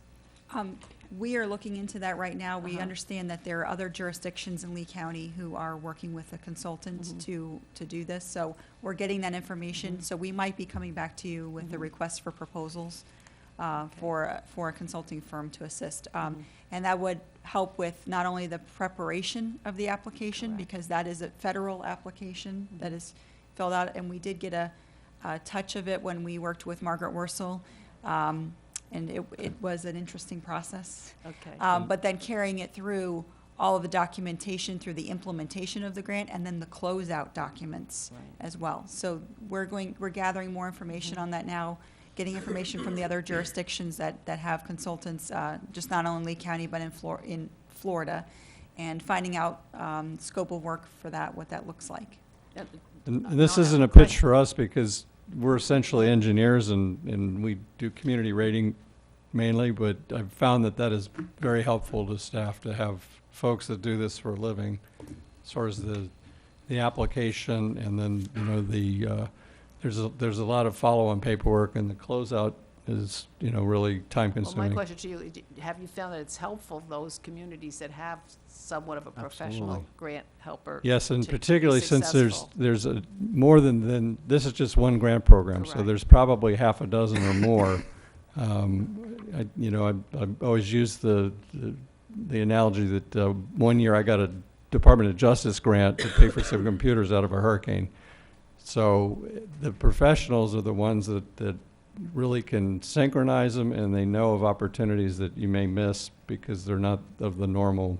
But because you also have a disadvantaged population in the community, that opens up a whole bunch of other doors too. I've had good success with that, and, you know, more than pays for itself. You might have said, but what is the timing when we have to get this list together for the? Within 12 90 months? days of the notice of funding. So the notice of funding would Yeah. happen sometime in So- we're hearing December, possibly January. But- And then we understand the local mitigation strategy meetings will be starting up here shortly. So we should be in good timing with the reports we're receiving back from Jim Beaver, and then we have the opportunity to prioritize. We're also hearing that there's a possibility of a substantial amount of funds coming from the Community Development Block Grant Program, specifically hurricane-related. And there would be a significant amount of administration involved with that. And so any scope of work that we were to bring forward to you would include attaining, researching, and acquiring all funding sources, not just limiting to the Hazard Mitigation Grant Right. Program. Okay, thank you. So on that point, and to Fred's point and to Jim's point, so Houston has for years, on a regular annual basis, been getting money to raise houses up.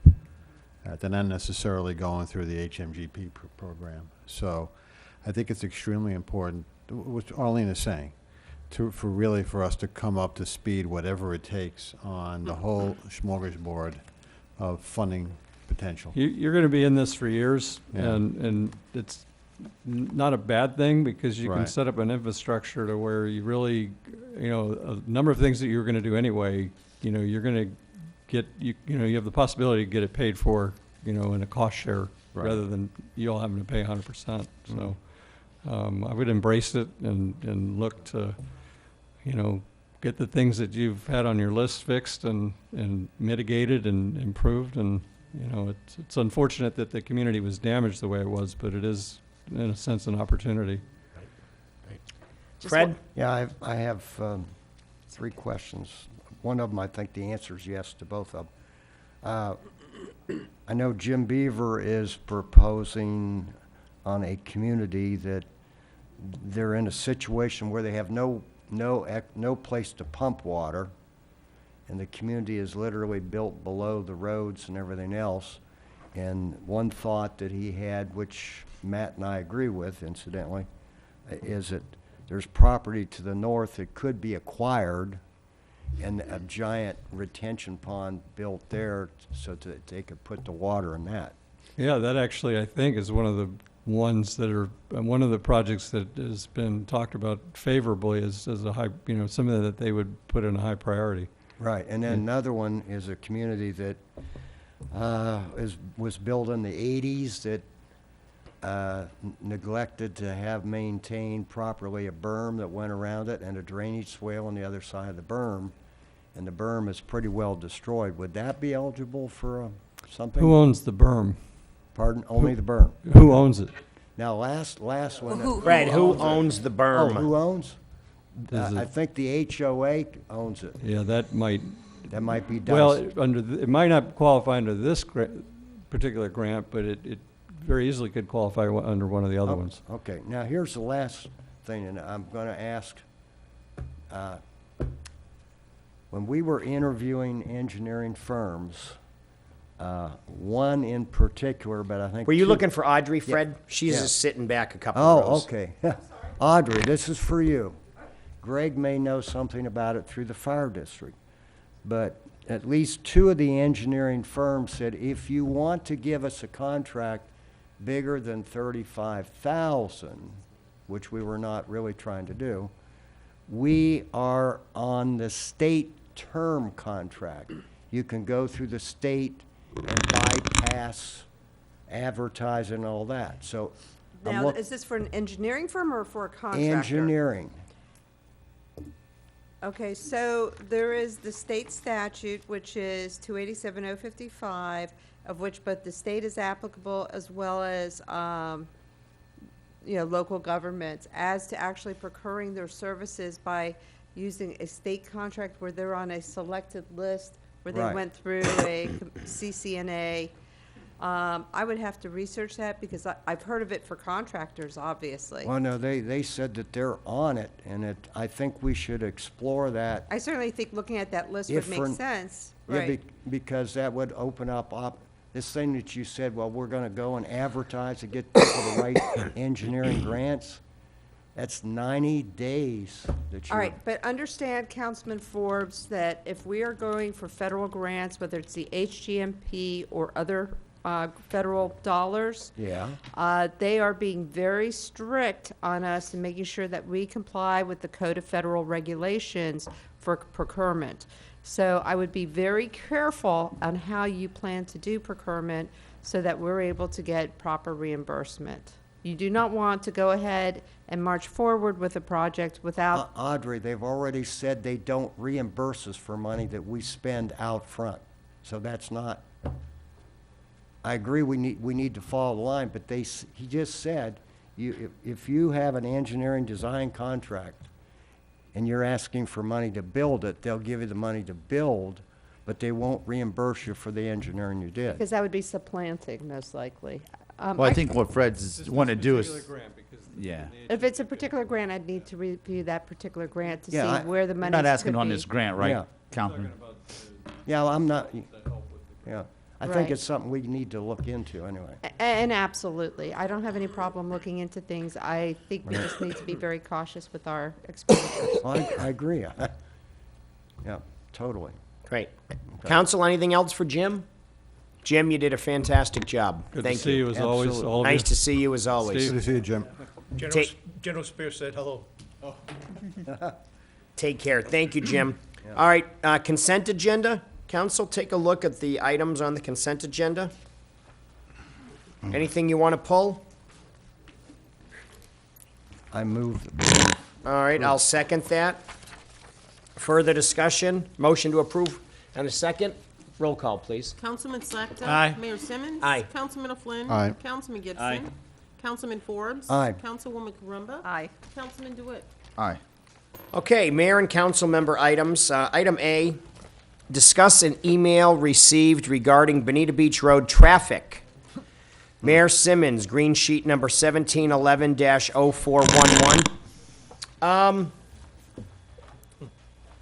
As I do with emails, and as we all do with emails, and as Carl does with emails, and all of us, you respond to them. So I just kind of wanted to get a sense, have a general discussion on a big issue, an issue that I talked with, that I sent you the clip for NBC2 News, an issue that we've been talking about for years, and an issue that we are proactively working on.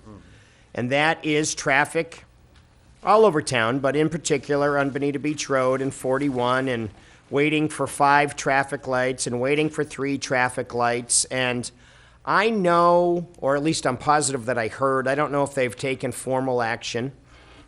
I know Estero's looking at right now having a moratorium on building until they can figure out their drainage situation, which I think they're going to have their drainage survey back this spring, and they're looking at.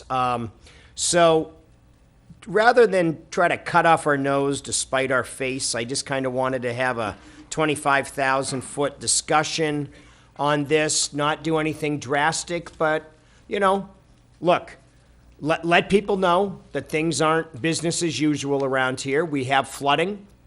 We had a hurricane. We have traffic. We have issues. We have free enterprise. We have free markets. We have all that stuff. But drill down if we want, but just kind of get a sense of what council's appetite is to, rather than pin the tail on the donkey and chase our own tail, look at ways of talking about this issue, working through this issue without shoveling sand against the tide. So I just kind of wanted to tee that up on a very general sense, get your thoughts, respond to this email, obviously in a serious manner, so much that we make it a item here for discussion, and not kick the can down the road, but have a discussion and see where we go from here. And I'll start with you, Fred. Well, I think one thing that we need to do, and it may not be, I don't know how you would say it in the email correctly, but that intersection and improving it with what we hope to do with the quadrants, that actually benefits Lee County as much as us. And I think we need to make that position known in a nice way to our county commissioners, and they need to they need to really pony up and help us pay for this. They may be part of that partnership to match the money that we get from the state, hopefully. In fact, it would help us if they would also campaign for us to get money and then help us by supplementing what we put up. And I think, and we are part of Lee County, and when we send our tax money in, we should get things like this seriously considered, just like it was in unincorporated Lee. As you say, there's no dividing lines on water, well, there sure as heck isn't on traffic congestion and all that. Right. Great. Thanks, Fred. Mike? Well, I don't think there's really a whole lot to say. I mean, we have traffic. It's bad. You know, we do have a plan to hopefully alleviate it or help it somewhat. And that's one of the reasons why, you know, even after all this flooding and everything, when we're talking about reevaluating our priorities, I don't think I didn't eat at that time, and I still don't think it's something that we should put by the wayside. It's something that's still as important today as it was then, especially when you look at it, it is, you know, part of the evacuation route, and it's something people deal with on a day-to-day basis. So, I mean, it's something that we need to keep on the front burner. Right, great, thanks. Pete? Yeah, I think the point Fred made is extremely important. There's a psychology here that I think has got to be changed, and that is just because we're sitting here in Bonita Springs doesn't mean we're not sitting here in Lee County. And if you want the proof of it, our Bonita Springs property taxpayers pay 6 to 7 times the amount of property taxes to Lee County than they pay to the city of Bonita Springs. And I think what's happened over time, and it fits in with this, with the back and forth with respect to the quadrant, is whether in the municipalities or in Lee County, people have come to the feeling that just because a municipality got formed, then the responsibilities are really only with that municipal government. And that can't be right if 6 or 7 times the amount of taxes is going back to the county still. So, to me, it's not a matter of the county kind of helping us, kind of working with us. It's a matter of the county has a responsibility to the citizens of Lee County that happen to live in a place called Bonita Springs. And I think somehow it's up to us and it's up to the county commission to come to a new term of understanding with respect to that. Not just on this issue, but on a whole bunch of issues. So I totally agree with Fred's point. And ball's in our court on that, and I think we have to be, I wouldn't say more assertive, more explanatory to them with respect to that. Okay. Thanks, Pete. Steve? I agree with Mike. Okay. And Fred's also. Right. Greg? No, I agree with everything's been said. I think that we also need to, I know I've harped on this quite a bit, living on the east side of town, harping with Matt about getting the lights timed better. I think that's a big part of this. I mean, you know, when I'm at my other job and coming here to the meetings, I mean, I'm still sitting, hitting every other light.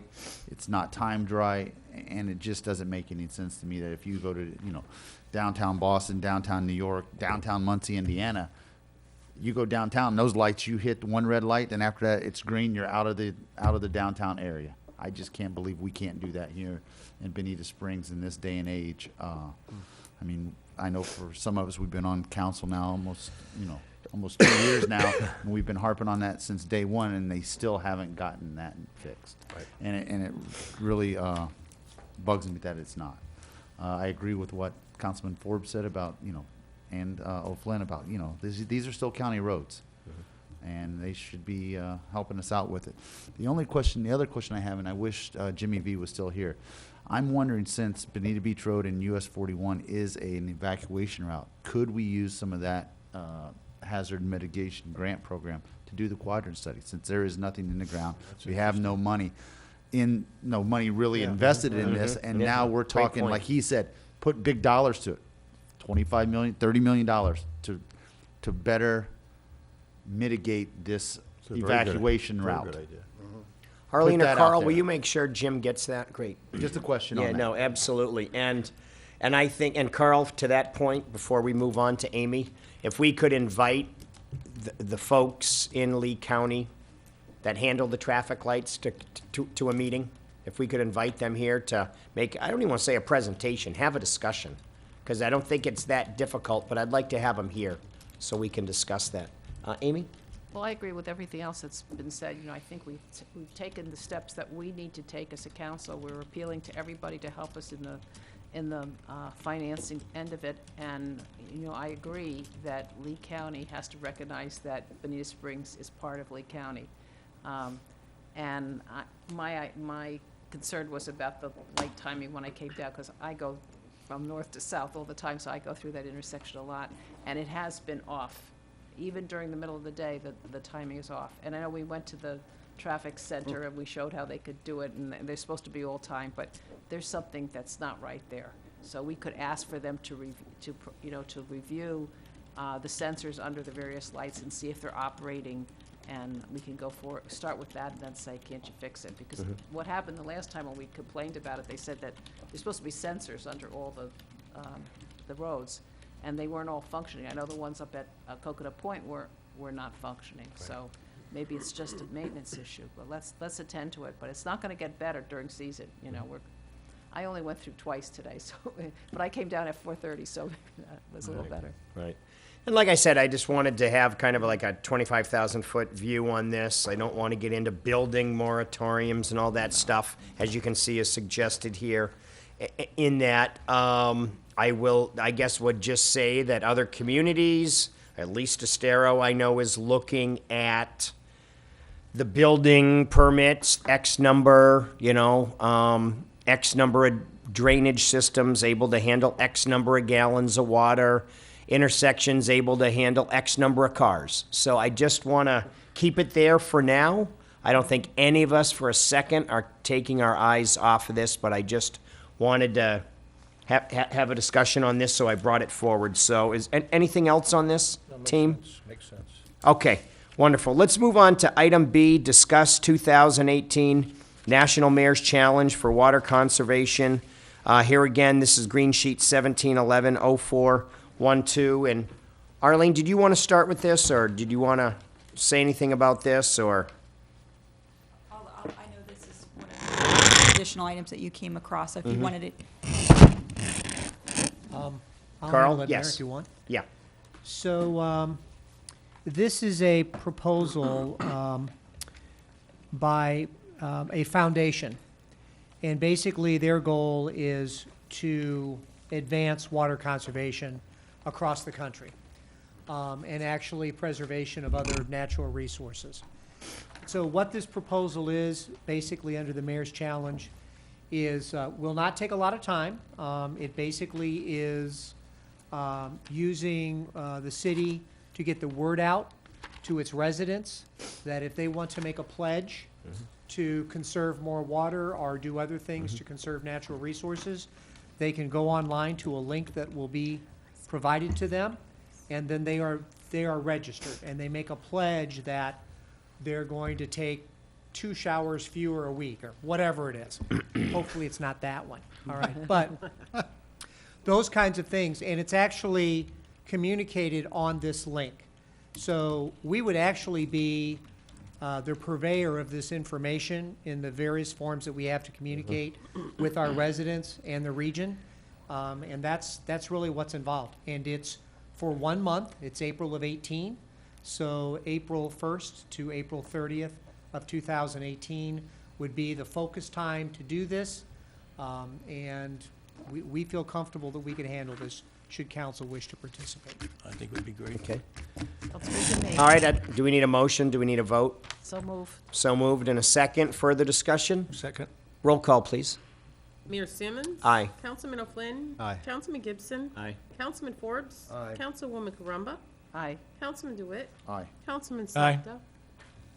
Okay, we now have an errata sheet, to issue a contract to Margaret Wurzel. Oh, that's canceled. Hold. You pulled that, Fred, okay. D, approve a resolution appointing 2 members to the Veterans Advisory Committee and providing an effective date. Councilman Steve Schlachta, Green Sheet 1711-0409. Steve. Yes, the 2 members in the green sheet have been approved, recommended for approval to the council, and I would highly request that you endorse these 2 members.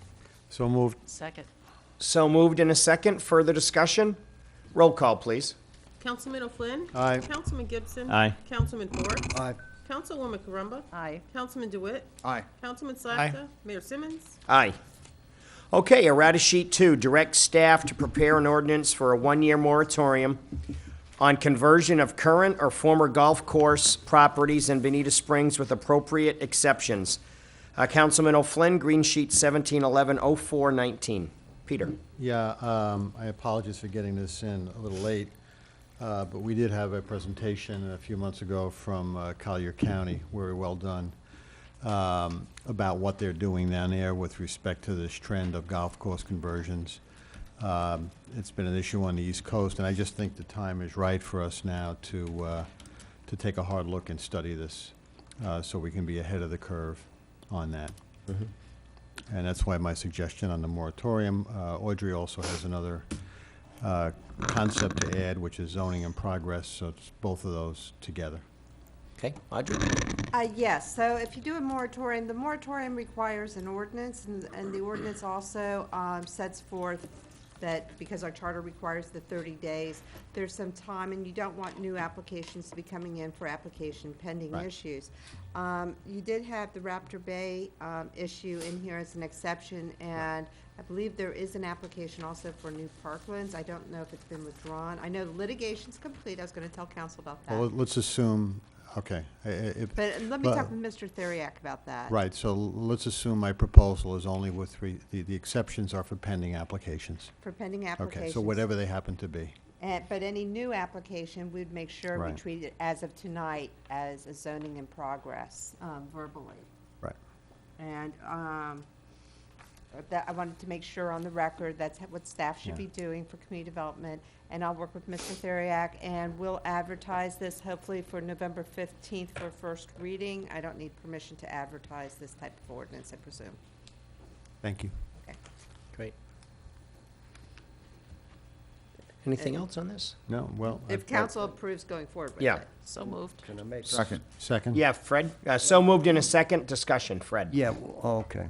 Let's make the motion now. We already did. We already did, and is this second? Okay. Do you have discussion? Okay, discussion. Audrey, even though you might not normally do it, when you advertise this, wouldn't it be wise to list the exemptions in it so we don't get a bunch of people showing up to object to something that, if you read the fine print, is exempted? Well, again, yes, it would be important to make sure it's titled as golf course conversions, so it only apply to people who are that are interested in either being stakeholders for golf course conversions or developers that are involved in it. So the Right. title block, that is very important to have that in there. But just to be clear, and I have this in the green sheet, it's for properties that are or were golf courses. Right, Okay.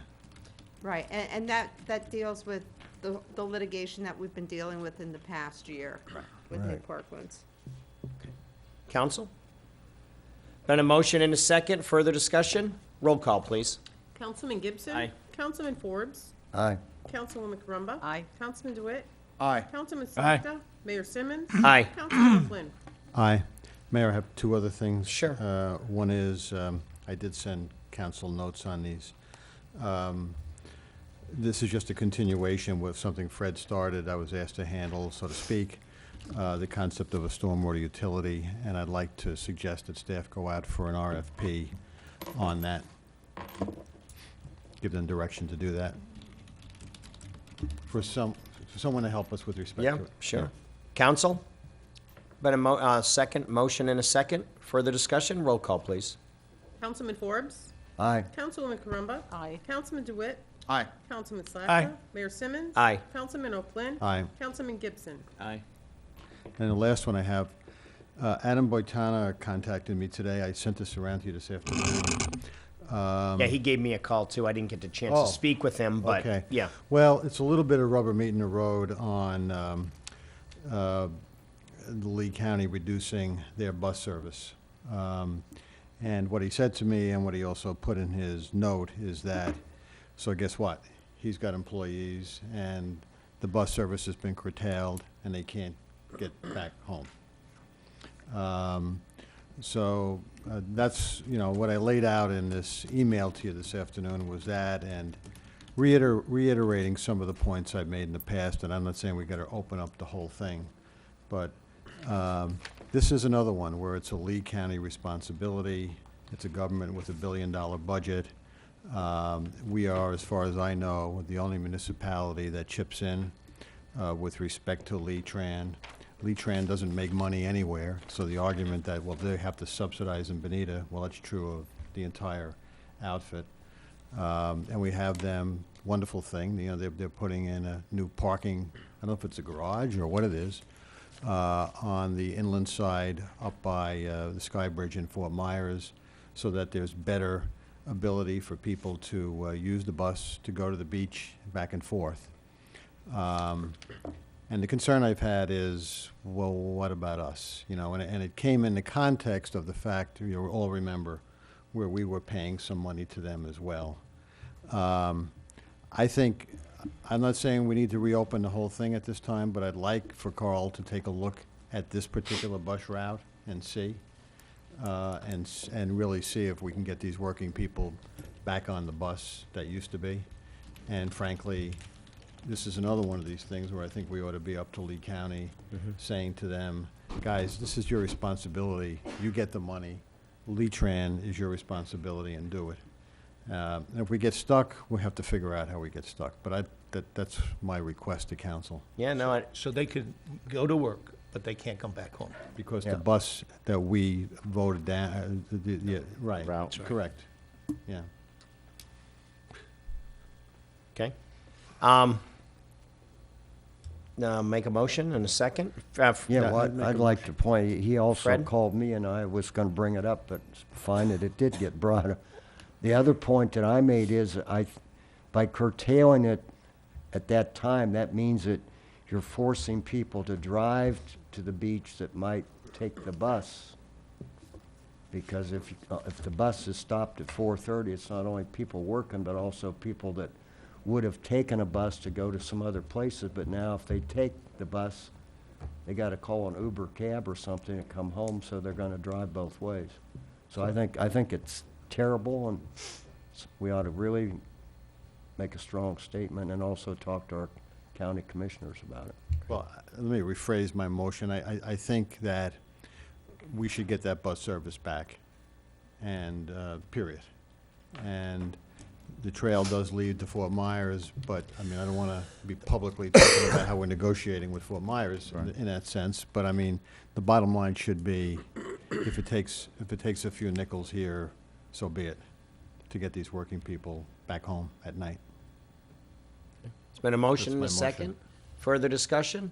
Roll call, please. Councilwoman Carumba? Aye. Councilman DeWitt? Aye. Councilman Slackton? Aye. Mayor Simmons? Aye. Councilman O'Flynn? Aye. Councilman Gibson? Aye. Councilman Forbes? Aye. Okay. Well, thank you. Yep, absolutely. Okay, we're now going to move on to, Mayor? yes. If I may, just real quick, I wanted to bring something up. I got a phone call today about 3 o'clock before I came. That's why I didn't do it. It's kind of piling on with what Councilman O'Flynn's talking about with the county. I had one of my constituents call, and basically, I guess, everybody now is taking away the beach parking pass. I guess he used to go, his family used to have a place down in Naples, and they had the Naples pass and all that. I guess they've taken it away now, and if They're going to. they're going to, right. Right. So I guess the question is that, or his question was, what are we doing with Lee County again? Lee County, to go walk on the beach for about an hour to 2 hours is costing our citizens about $8 to $10 if they can find a parking spot at the public thing. To get those passes back, I know we used to have them. Right. The county took it away, rescinded it. And is there any way we can get things like that back? And what can we do? Because, you know, Absolutely. one of our draws to the Right. to the route and everything is that beach. Taking away that, like Councilman Forbes and O'Flynn's talking about, you know, that bus route's gone away. So now the people that would have taken the bus down there for a sunset and come back, maybe to the center of Bonita and parked in that area, now don't have that. Now they can't find a place to park, or even if they go down there to park, it's, you know, it's a pretty penny that Lee County is making off of that park down there. And I remember going through that, Greg, several years ago, and it's the money, the money, the money. They don't want to let go of it, so. Yeah, but that's our, much it. I mean, not to be this way, but that's our money, you know? Yeah, I don't think, you know, that's our citizens that's paying that money. Right. And again, talking about being a donor city, I mean, not only are the Don't taxes mind being going there, donor. but those, Right. yeah, don't mind being a donor, but Right. give some of it back to the citizens of I Lee think it's- County and Bonita Springs. I think there's a related point, and I don't think so I agree with you totally. I don't know that the Collier-Naples thing is totally shaken out. In other words, they made an offer to Naples, and Naples still considering it. But I actually think, long-term, we shouldn't just be talking to Lee County, but we all should be talking to Collier County. Yeah, with that Barefoot Beach parking lot right there. Exactly. Barefoot Beach and the Barefoot Beach lot at the end of Beach Road. Right. But also Barefoot Beach. You Yeah. know, I mean, it's basically, technically in Collier, so many people consider it to be part of Bonita. And if we could work something with Collier County where Bonita residents could have access there like they used to have to Lee County, maybe something could fall out, depending upon where they end up with the city of Naples. Okay, yeah, no, I agree. Something, we should try and do something. No, and you know, this, thinking back, Carl, several months ago when we had Collier County here and Lee County here to discuss this very thing, why don't we see if we can schedule another follow-up meeting on that, and perhaps maybe we could either have a meeting, you and I, with them, or have them come here for a discussion, or whatever form that takes. Great, thanks. Thanks, Sorry Craig. about that. No, don't be sorry. I would say, I think it may make sense to wait to see how this deal works out with Naples first, because then they'll know what cards they're holding. And I think that'll be in the not-too-distant future. Yeah, sure. Okay. We're going to move on to public comment now. Members of the public that would like to speak, please come forward. Mayor, are we going to do? Yeah, we also have mayor and council member items at the No, end, as you no, see. This one. Aren't we going to do? We're not yet, Amy. We're getting there. Rick, go. You got pushed back. In order? Amy, thank you. Rick, public comment, please. Just a quick one on, you can get a parking pass. It's $60 now. It used to be, the city used to issue their own. Now they're $60 for the year.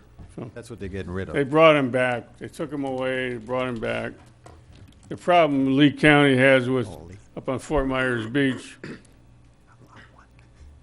Are you talking to me? I'm sorry, sorry. please. Yeah. Rick, you have the floor. Problem with Fort Myers Beach is there's a park there, Lynn Hall, I think it is, and there's a lot of businesses right there. And the business would buy a pass for their employees, and the park would be filled up with their employees, and the citizens or the tourists or whatever wouldn't have a place to park. And we have the same situation down in Bonita Beach, but they have to make a living too. So, anyways, passes are available through Lee County for $60. Thank you. Thank you, Rick. Other members of the public? Hello, Linda. Hi, Linda Schwartz. I'm here to talk about the Bonita Estero Bike Trail. First, I'd like to thank Peter O'Flynn for the continued work he's done on this project, and also to ask people to go online and sign a petition to restore our status to priority. We did have priority status in getting funding for this bike trail from Estero to Bonita Springs. Our priority status has dropped. We need to show community support for doing this. Cape Coral has received over $5 million for these rail-to-trail projects. You know, speaking of donor communities, we need to get our share. I gave a link to Debbie and asked her if she could put it in the minutes so people might be able to click on the minutes. I'm also wondering if we could put this on the Bonita Springs homepage. It's a link to the Estero website, but at that website, you can just put your name, your first name, last name, and your email address, and you're signing a petition that way. It goes to the Florida Department of, I think it's called, what is it, Peter? Greenways and Trails. Okay. And in a couple days, you'll get a confirmation email saying thank you for your participation. Your name has been added. So I'd really like to encourage everyone to do this, and if there's any way that we can put this link on the Bonita Springs page, that would be great. The deadline for getting signatures is December 15th. So thank you. Great. Thank you, Linda. Hi, Kathy. Good evening, everyone. For the record, Kathy McGrath. Some of the people I wanted to thank have already left, but I did catch Jimmy V out there in the lobby about the CRS, and I've thanked before, and I've thanked Arlene. I told him last year my discount was $9,000 on my flood insurance. I mean, it's still horrendous. I still paid $3,200, but it's a great thing, and I thank Arlene again and all the hard work. Not in any list of importance, but you're discussing the intersection again. Not only is that a county road, but isn't that US 41? Isn't that a part of the federal highway system? So shouldn't they somehow, get involved in that? Of course, you know how much fun it is to talk to Washington, but anyway, Phil Flood, Carol Green, what can I say about them? You, Mayor Peter, we talk about being a donor, and I've been around here a long time. We're part of the Okeechobee Basin, and the feeling has been, and I remember discussions years ago, that we gave more than we got back, and this is no reflection on Mr. Flood. I think headquarters are in West Palm Beach. I don't know who's here that remembers. Does the name Mary Ellen Hawkins mean anything to anyone? Arlene will know. Audrey will know. She was a representative from Collier, and she formed the Big Cypress Basin, and there was a lot of discussion years ago. Audrey, you probably remember it, that people thought we should be part of we would do better if we were part of the Big Cypress Basin, but that's just a little bit of history, that's all.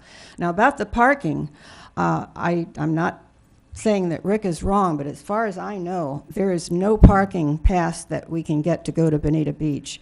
And the ones in Collier, everything I've heard, they used to give a $50 a year pass, and they are not going to do it. They need that money, and they, just like you say, they just want to take those free things away.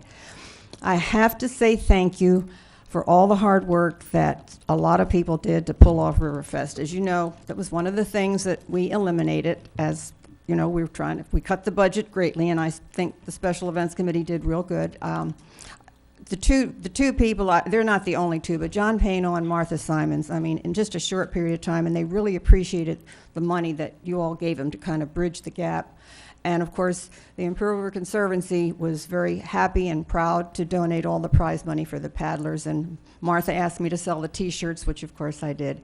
And even in spite of the rain, it was just great.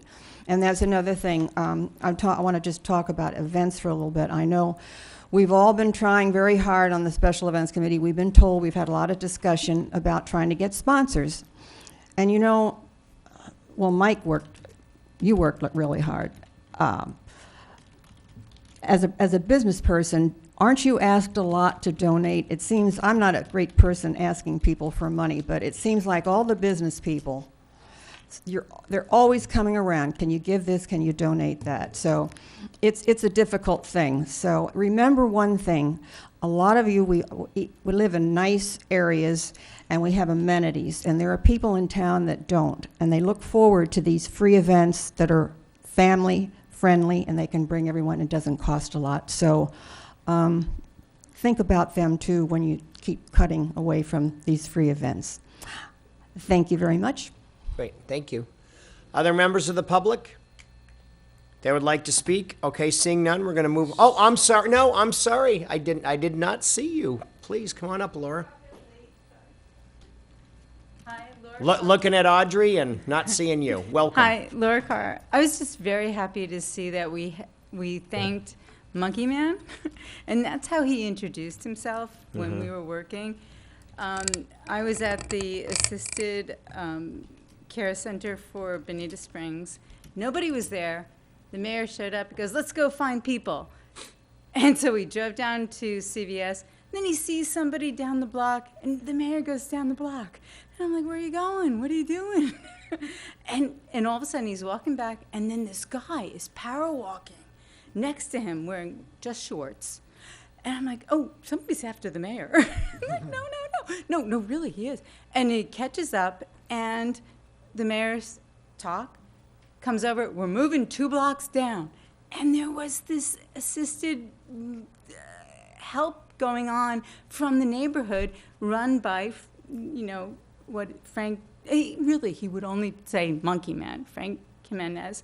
And so we set up there. People stop by. What do you need? Disinfectant, diapers. An hour later, the same people would come back and drop off the supplies. So he was amazing. And so were you, Mayor Simmons. Really terrific. Thank you. Thank you, Laura. Other members of the public? Okay, give a wide cast here. Okay, seeing none, thank you. We'll move on to City Attorney's Report. Audrey. Thank you. John, do you want to join me for this first one?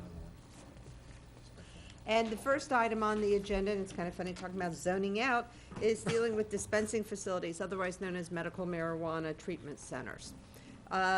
City Council requested that I provide you with a white paper, which I have done so behind the green sheet. It is relatively self-explanatory. The history is that we have adopted a moratorium.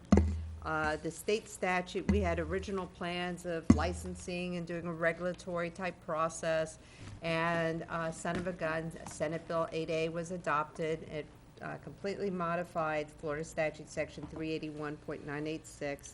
So we extended the moratorium, and we wanted to do it relatively quickly to get a little idea or time as to how to proceed. So under the existing state statute, the new and improved, it's a very vertical alignment process. You are mostly preempted from the process. One of the things that I thought was important is on page 2 and 3. It explains some of the processes that are required for the dispensing regulation. So it's not devoid of what we consider traditional police power zoning.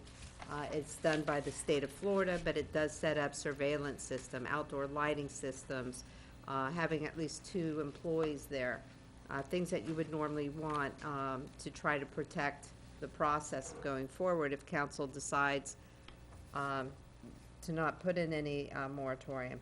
Under the state statute, it ties any regulation that cities have to pharmacies, and that's problematic.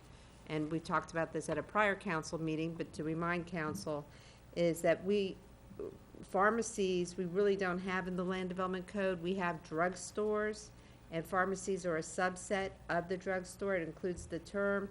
But you can have pharmacies located in your grocery store, in your department store. You can have compounding grocery pharmacies in strip malls. They're everywhere. And because they're everywhere, that means that if we receive an application after the moratorium, they can go pretty much in any commercial or industrial where a pharmacy or drugstore would be permitted, because we can't regulate the number of them or what or types of regulations to them. With that being said, you really have a couple choices. You can either continue the ban until such time, and I would adopt to create it as a permanent ban until such time we actually have the right to make changes. Well, that sounds very onerous and horrible, because obviously this is a very sensitive issue and a very difficult issue. And I don't want to make light of making that recommendation. But even if you allow an MMTC, which is the treatment center, they could have different products than what the person who needs the product. They might only have vaporizers, or they might only have oils or edibles, and it's not the product that you need. Locally, we currently do not have an MMTC, but TrueLeave, and I actually have, I went on to their website just now to make sure I had it up here, has posted that they plan to open facilities in both North Fort Myers and Fort Myers. I do know, in talking with caregivers, it's still going to be difficult, even if they were located in town. All of them do provide for state delivery. The only other thing I would point out to council, and before John starts, is that I did look at state of Florida's Department of Health today, and they now have about 46,000 patients statewide, and about over 1,000 physicians who can order medical marijuana for patients. What Counsel? is state delivery? State delivery means that they have a right to deliver throughout the state. They cannot use the postal service because, again, that would be federal issues. But you can have a delivery person. And Florida statute 381-896 or 986 is very onerous also as to how you can do transportation. It's not like you can just hire like a pizza delivery boy. It's a lot more sophisticated. So than it's that. not the state, it's private within the Correct. state? Right, Okay. it's statewide delivery. Statewide delivery. Right, so some entities are offering statewide delivery. Most have that on their website as what they plan to do. And even the Department of Health, when you go over to their approved medical marijuana treatment centers, when it looks at locations, they have different levels of authorization as to the different facilities, and they have the listed where they actually have MMTCs, and then they have the word delivery, which they either offer statewide or they'll put on their website offering service in Lee and Collier County. So And is that functional? Are there people who are doing deliveries into our I area? believe so. I don't personally know anybody who is utilizing medical marijuana delivery systems, so I can't really. That wouldn't be something I think they would release. I think that'd be I'm something. not new. asking for personal names, I'm just saying, Right. is the service offered in our area Yes, Yes. there are services Yeah, offered yeah. in our area. for delivery? Right. Okay. Okay. Audrey, explain to me why John's Pharmacy cannot be a location where you can get medical marijuana. So it's a vertical alignment, and it's also, pharmacists are not allowed to have Schedule II drugs. So in this I believe it's Schedule II, maybe Schedule I. Because of what the pharmacy rules are, they're not allowed to have it. So it's a single source. MMTCs have to be a single source. So let's say you have cancer, you go to your normal pharmacy, you pick up your traditional medications. You can't do a one-stop shop while you're grocery shopping. You can't do a one-stop shop and also pick up your medical marijuana. You need to get that through one of the approved MMTC facilities. And also the state statute doesn't allow homegrown, by the way. I'd like to ask Greg, if I may, knowing that you know what happened to your dad, and what would be your preference? Well, I mean, I know the benefits of it from my father who passed away with cancer at 44. I know the benefits of it. I mean, and the state is, I mean, I guess my outlook on it is the state's spoken, the voters spoke. That's what they want. I think it's no different than us going after the legalized gambling and wanting it in our dog tracking and asking the state to help us get it. So I have mixed emotion. I understand that we don't want these on every corner, and it has to be regulated. But looking at the different, I guess, regulatory things, I mean, it's not going to be sold from 9 p.m. to 7 a.m. I don't see it as problematic as maybe other people do. I think the benefit is there, especially when you're looking at, you're not just talking on my case with cancer, it's more so for seizures and for other types of illness, especially with the PTSD coming online more in the, either from the military and our wounded warriors coming back and or even our firefighters and police officers every day with what's going on. So that's my personal opinion of it. I understand where the city's coming from. I understand where certain people come from. I just, sometimes the benefit outweighs that, in my opinion. And let me give a different example. So City of Orlando, what they did is they had open doors. They started receiving places. According to the website, they only have one place that's inside the actual city boundary, which incidentally is one of the entities that is calling to see, that has interest in this particular area. Right now, as far as dispensing, not doing only delivery, those who actually have facilities, 1, 2, 3, there's only 4 places in the whole state of Florida. 4 different companies who do, throughout the state of Florida, and there's only 6 dispensing at this time. In our entire state? Entire state. Now I'm talking about the companies, there's 6. Right. You Now, may have more than one shop. when you go to True Leave, they have, if you go to their website, they have North Fort Myers, they have Fort Myers, they have addresses. I presume they're in the business, they're processing. My understanding is Lee County is not going to prohibit, they're not regulating it. And so the businesses will fall where they fall. So there is one close, it's in Lakes Park. Lakes Park. Which is, or it's not in Lakes Park, it's Right, It's the near Lakes area, Park. So it's not, it's about a 15-mile drive from here. I'll tell you one thing I'd like to understand a little more is this delivery system. I mean, we've got Amazon out there that is conquering the world, knocking out every retail place. Everybody, at least of a certain age, buys everything online. Now, this is not, as Audrey said, through U.S. mails because of the federal issue. But where my head's going is if the whole world is operating by you open up your door and there's your package on every other product, if that's feasible, and I don't know if it is or not, if that's feasible here, I think that's pretty current with respect to the way most people deal in terms of buying things.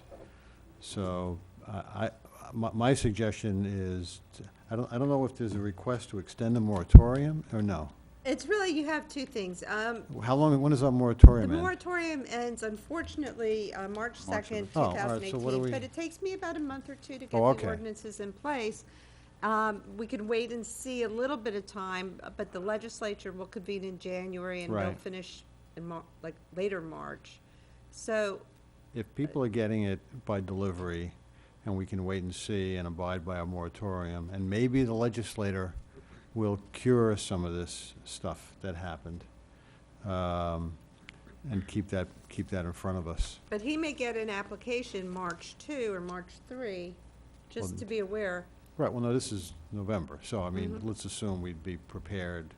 In February to by- relook at yeah, it, we'd be yeah. appropriately prepared. Do you But want it's- me to bring it back to you in? Well, for either sure, if it's. January or February, in I late mean. January Sure. or first meeting in At February? least that's my personal view. No, I would agree with that. I mean, and we can also, I know Carol's gonna have a lot on her plate, but just have her, keep this in. I've asked. In the rearview mirror somewhere to see what's going on. John, I know that look. I want to hear from you. I don't know. I think my opinion probably includes most of what you've already said. I think that the list of conditions that the state has given us are not a bad list, but they're not your list. There's also things on there that I think open the door to some problems. I think this council has expressed a will, and the state of Florida has expressed a will to allow this. So some of those concerns, I think, are just accepted based upon the vote and based upon the numbers. My concern is that once we open the door, we cannot close it. So if I'm not able to implement your policy, I'm uncomfortable. This makes me uncomfortable because it's not your policy. If you want to hear something that, or the latest state of legislation, the first meeting in January, to figure out what we want to do, I'm very comfortable with that because that gives us enough time for you to give direction as to what you're comfortable with, what your level of risk is, and what your intentions are, and we can react accordingly. If we are still left with a position that we cannot regulate above and beyond the list that the state has given us, my recommendation would still be to stay out of the game. Let's work with the delivery, see if it's functional. If it's not functional, I'm more than happy to bring back a report to you that says why it's not functional and what we think we ought to do about it. I don't look at this point as being a static issue. The state has to act, or the state has said they're going to act to make revisions. Whether they do, whether they don't, what those revisions are, I mean, I don't even want to guess at this point. So, I would also like to see what these places actually look like, because I think in everybody's head we're thinking Colorado, California, head shops, whatever. Yeah, recreational marijuana shops. Where when I'm reading this, it kind of sounds very, more like a clinical type place you're going into. Even the waiting room can't really have any kind of paraphernalia or anything there. It's a very benign waiting room. You get taken off to the side. It's got to have, a secluded area for consulting area and everything. And they can't even sell the, pipes and stuff like that. It's only the marijuana delivery device that a doctor prescribes. So, I mean, it doesn't sound anything like what everybody's afraid of. So, I mean, I'm thinking this is very much so, the medical marijuana, it's either going to be pill form, it's going to be oils, things like that. And I think everybody's just really getting hyped up over something that we don't need to be as afraid of. So, if we already have places opened up in the state, I'd really like to see what they look like and what we're dealing with. And you can do that by going on site to floridahealth.gov, which has the links to each of the different MMTCs, the dispensaries. The websites are very attractive. Some of the facilities, none of them look, I mean, some of them look like they're in historic buildings, others look like very high-tech spas. They look like spas, I mean, from what I can tell in the pictures. Yeah, and because the other side of it is, I know, John, you said you're worried that if we, open it up to one, we're going to open ourselves up to many. If they're only allowing 425 in the entire state, I wouldn't think an area like us is going to warrant having 10 of them, where they're going to want to be in big cities, to have multiple locations. It doesn't sound like everything, all the criteria they have to meet, that it's going to be a worthwhile business venture for somebody to have, like 5 competing ones here in Bonita. I don't think there's enough, patience to support something like that. We'd probably only support one in this area. So I want more information before we, make any decisions. Mr. Mayor, Yes. I have a question and a suggestion. Let's make my suggestion.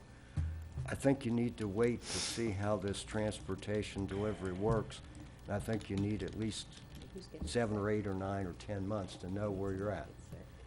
But the question I have is this. Let's suppose we opened it up, and as John says, you can't shut the window after you open it.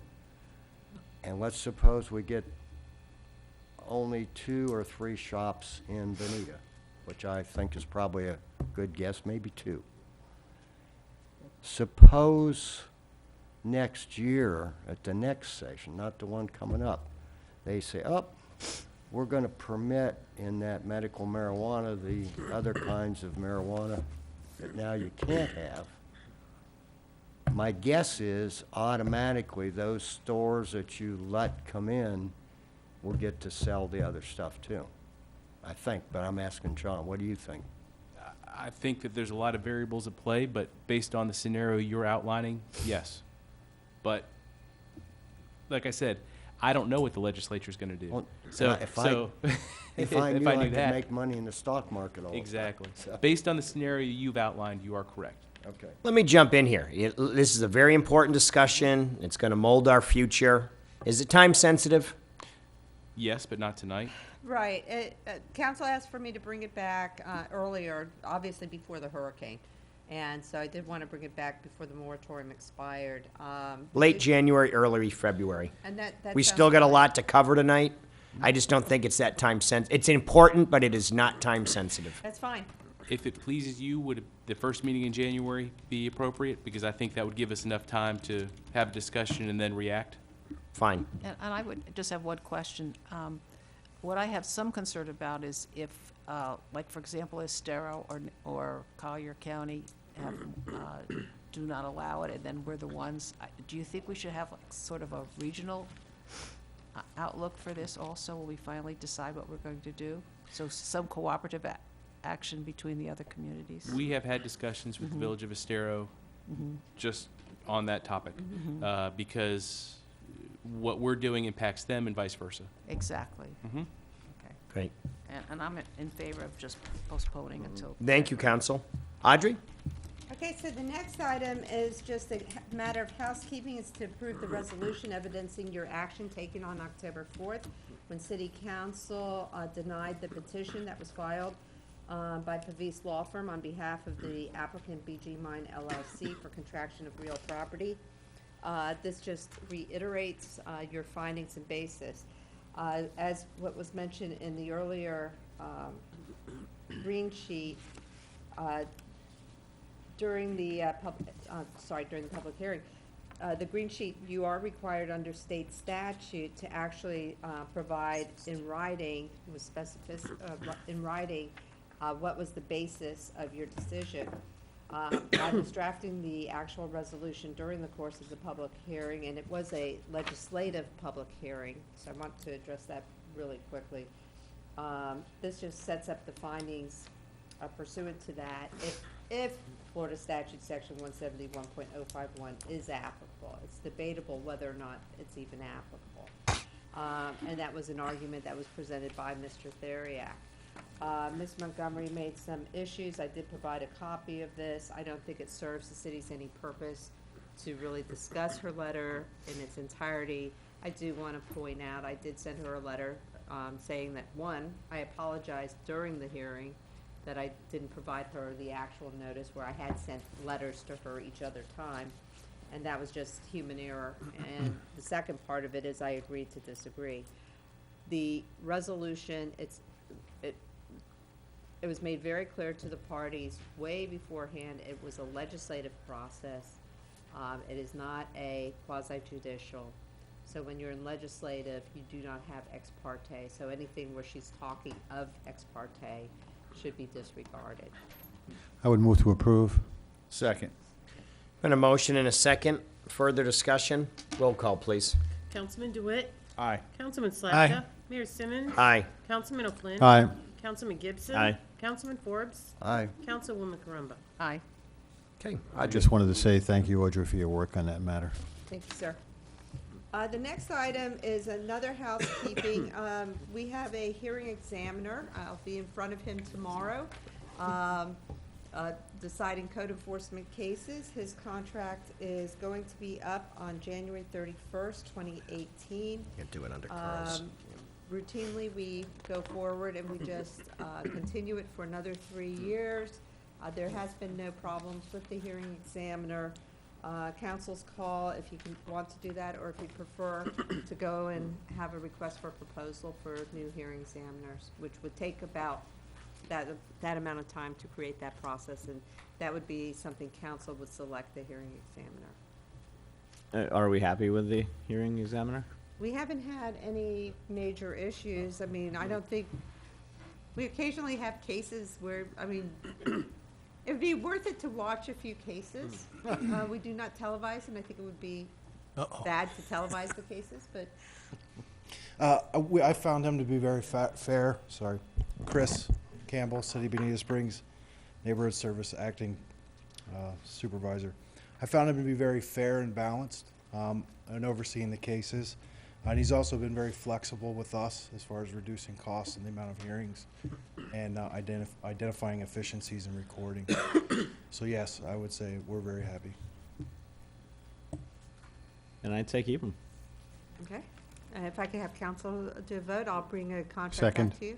Been a motion and a second. Further discussion?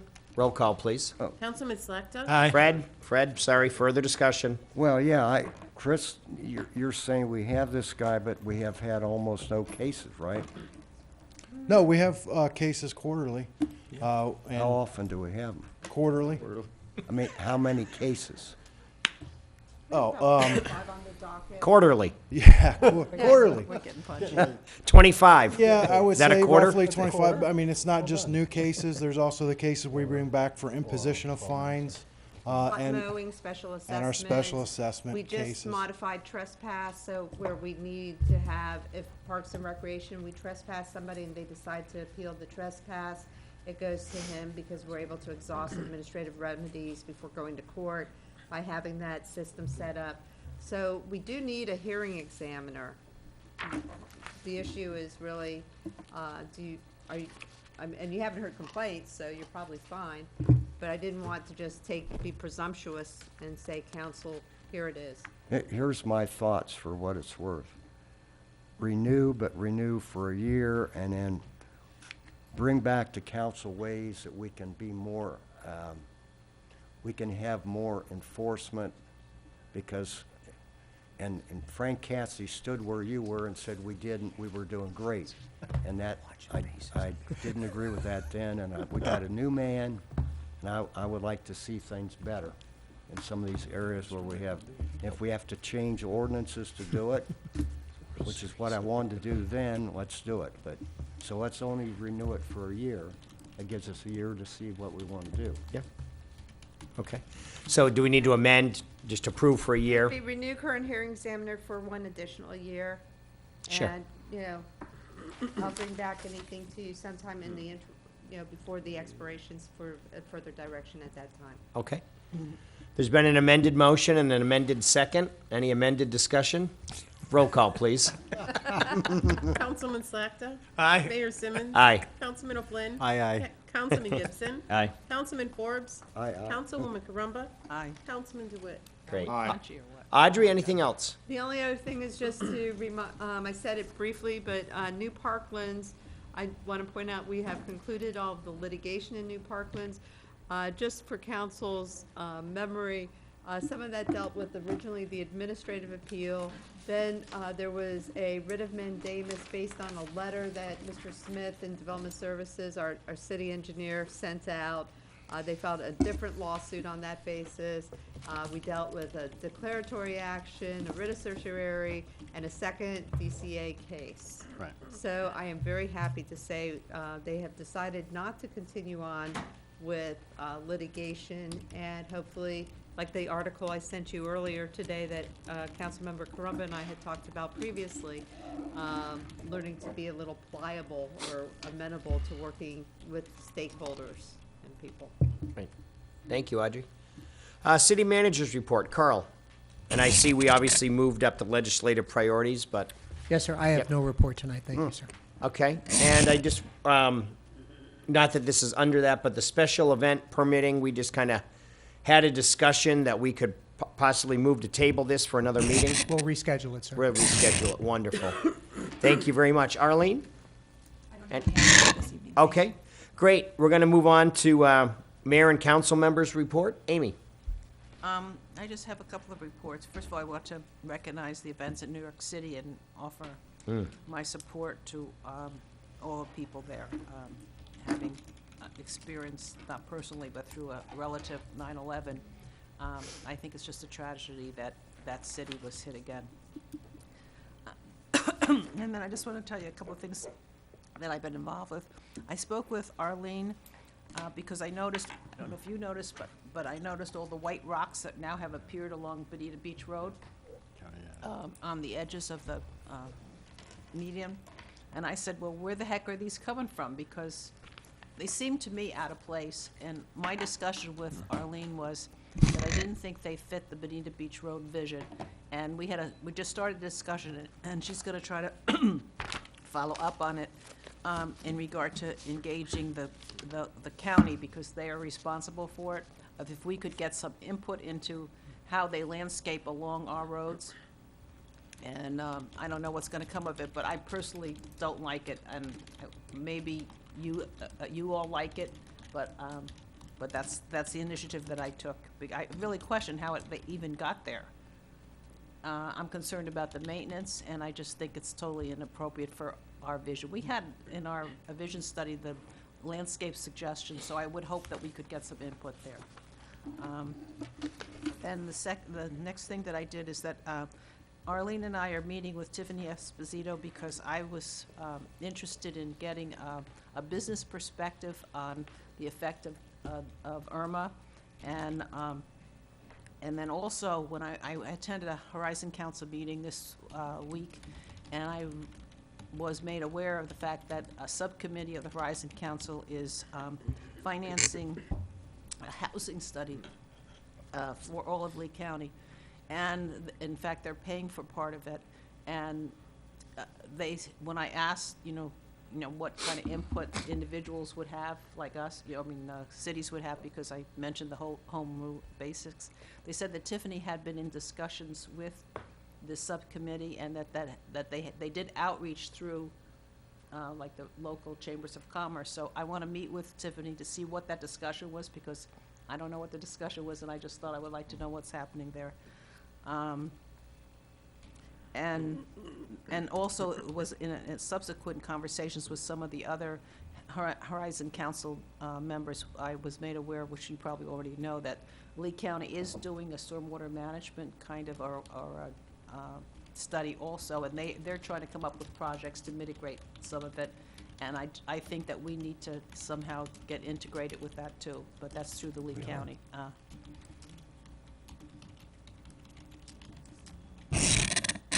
It's not Horizon Council, it's Lee County that's doing some kind of a study where they're coming up with projects. Right, and we met with them last week, as Arlene indicated earlier, and Bonita Springs is included in that report, in that study, as a part of Lee County.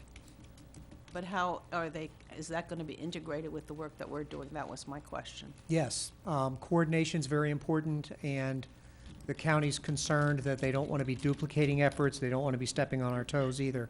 So we're in regular communication with them with regards to the storms and projects that may come afterwards. So we're coordinating through conversation, and we're Yes. monitoring what they're doing, or that's? Right, well, they haven't gotten that far, but yes. In the meeting, we also suggested that Jim Beaver and who the county is working with have direct communication so that so that the communication's flowing between the two. I'm not, I want to ensure that the same study you're talking about, the Rising Council, is the same one we discussed, but they discussed that they were looking at overall storm issues and that they would, and we asked that they continue a conversation with Jim Beaver as well. Okay, thank you. That's it for me. Thank you, Amy. Greg, No, I already said mine. you've said your piece? Said my piece. Okay, great. Steve? Yes, thank you, Mayor. November 11th, Saturday, 11 o'clock, Veterans Day. Every year at about this time, I have the pleasure and honor of sitting on the interviews for the military academies. And you know what? Every time I think that the youth is going downhill, this just brings it right back up. They are just wonderful. They're the best of the best. And, you know, one student gave up a 4-year full scholarship so she could go to prep school so she can qualify. She will automatically go to the military academy next year. That's amazing. Thank you. Thank you, Steve. Peter? Yeah, a few quick things. Tomorrow, Nick Bedos and I are meeting with Brian Hammond on Sun Trail, trails generally, initiatives in Lee County. I do want to say that both Brian and Larry Kiker were helpful at the MPO meeting with respect to this issue of the Sun Trail in our area being a priority trail, not an opportunity trail. And on that note, I think Estero, the ECCL is up to something like 270 signatures. It's actually not a petition, it's emails that are sent in off that site. It's kind of the way they got incorporated as a city, same type of thing, emails that way. I know Bonita Bay is sending something out, and Linda as well, and hopefully other people around Bonita Springs can tie into that ECCL setup, because it's very straightforward, very easy to do. On Monday, I'm going to meet with L.K. Nandam up in Bartow, District Secretary, to talk about the quadrant plan, as well as he's invited me, and I guess the world, to attend their Complete Streets Symposium that afternoon. Matty, you're not going to that, are you? Or are you? You think so? Yeah. Okay. Yeah. Last thing I had is actually for Fred, which is that various references tonight as to what Atkins is doing and what Beaver is doing. I would like, not that the whole council has to attend, but however we can do it, if it could be properly noticed, to actually have some interim meetings to get a little more of an update on what that progress is, whether it's done here or room 118. That would be helpful. I think it should be room 118. All right. Is council okay with that? Yes. Yeah, I don't have, I mean, would it be too, I'm sorry, would it be too, crazy to have them come in here and give us a presentation? Like, you know, Jim came in last week and gave one. I mean, if we have them every other week, or, I don't know. Well, I'm just thinking for starters, so I mean, you know, basically, I think Fred has been informative tonight. Right. Through, if you will, bits and pieces of different conversations on many of the items we've Yeah, had. like a kickoff meeting. And, yeah, it would just be good to. Okay. I'd be happy if fine. Fred and Matt would do it, and if they're on the phone, that's fine. I'm not saying we don't want to hear from them, but I'd like to understand a little bit more about these various hot spots and what they think the timing is. I mean, I was thinking we're going to have more sooner, so be it, we don't. But when we're going to have more, that type of thing. And nothing against 118, but I, for one, like the interaction when we're all here and the discussion. Amy thinks of something that I don't think about. Greg thinks something that Fred doesn't. Mike thinks something that Steve doesn't. And I like that environment. Fred, if you would be okay with that. No, the only question is, with Adkins, you know, due to the size of the contract, are you wanting to have them here too? No, I don't, I mean, Okay. Greg might feel differently, but I just think the first meeting, I'd be happy if you and Matt were there and like Beaver were on the phone or something, or they could be available if necessary. Just Okay. to learn more. You know, and then take it from there. Nod of the heads, council, does that sound all right? Yeah, as long as it's properly noticed and we can Yeah. all be Oh, there. of I mean, course. Yeah, Yeah, yeah. yeah, absolutely. So when can we do this? I mean, I'd like to, when is our next, we're in November now, we're in November It's now. only a week from now, 8th. It's gonna 8th, be December 15th. soon. 8th and the 15th. You could have it on Thanksgiving, I'll cook. Wait a second, we're not meeting on Potluck. Well, no, we're having a hurricane meeting on the 8th, Yeah, no, I mean. and we're having a regular meeting on the yeah, 15th. And I Oh, I have no. forgot that. We did say we're gonna have Yeah. another, my I- apologies. I have no problem with this. I want to preface this with a statement. Number one, Atkins has done zero work. So, and there's not, there's some differences of opinion on what they ought to do and shouldn't do. Well, we can talk about We'll that. thrash it out. Yep. Let's talk about it. And I know there's only $35,000 to spend. I would encourage, in fact, I'm going to tell you, I'm going to call Atkins tomorrow. I'm going to call one of the other guys that didn't make it and find out what are they authorized in those state contracts to do. And then I'll report Sorry. that. Because I don't know what you're talking about, Fred. Amy? And you had something else. Well, yeah, no, I forgot it. I'm sorry. Well, I'm I sorry. can I'm explain losing it if you want. What are you talking about? Let's start with that. Said that in the selection process where we interviewed 3 firms, one for sure, and I think it was 2, said, by the way, you could award us a much bigger contract if you go through the state term contracts that they have. A lot of these good engineering companies have contracts where you can go through the state. But what do you And gain by it? I mean, that was the discussion you had with Audrey earlier in the meeting, right? Yes, and what Audrey's point was not, I mean, she may be right that we can't do it, but not for the reason she gave, because all he said was you can't get FEMA to reimburse you for money you've already spent. But I'm not talking about that. I'm talking about engineering, A, and B, getting engineering firms like the company they may be on a state term contract. So wouldn't that be nice if they were? That means that if you wanted to have the gentleman that was here tonight get to do more work without being tied up and going out for 90 days of process, you could get them work. If you got to think outside the box, and that's why. Doesn't mean we can't at least ask the question and see whether it's possible. If we can, we save a lot of time.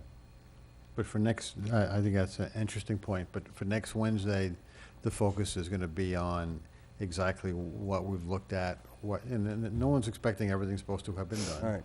But I think who's done what to whom, who's looked at what?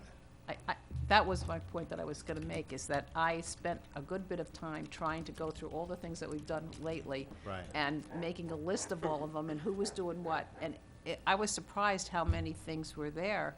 And I didn't get it, even by doing that, I still don't have a clear picture. So I fully support your suggestion. I think Yeah. we should do it as a council. Yeah, I And, agree. and And whoever it- can be on call, through the telephone to Yeah, help us I or not, forgot would be we were great. meeting next. This is But 5:30. But I think we're going to be going to every other week meetings back to the regular schedule. And when we do, there may be some advantage in posting a meeting in that alternating week that we can have in room 118 for those that are interested.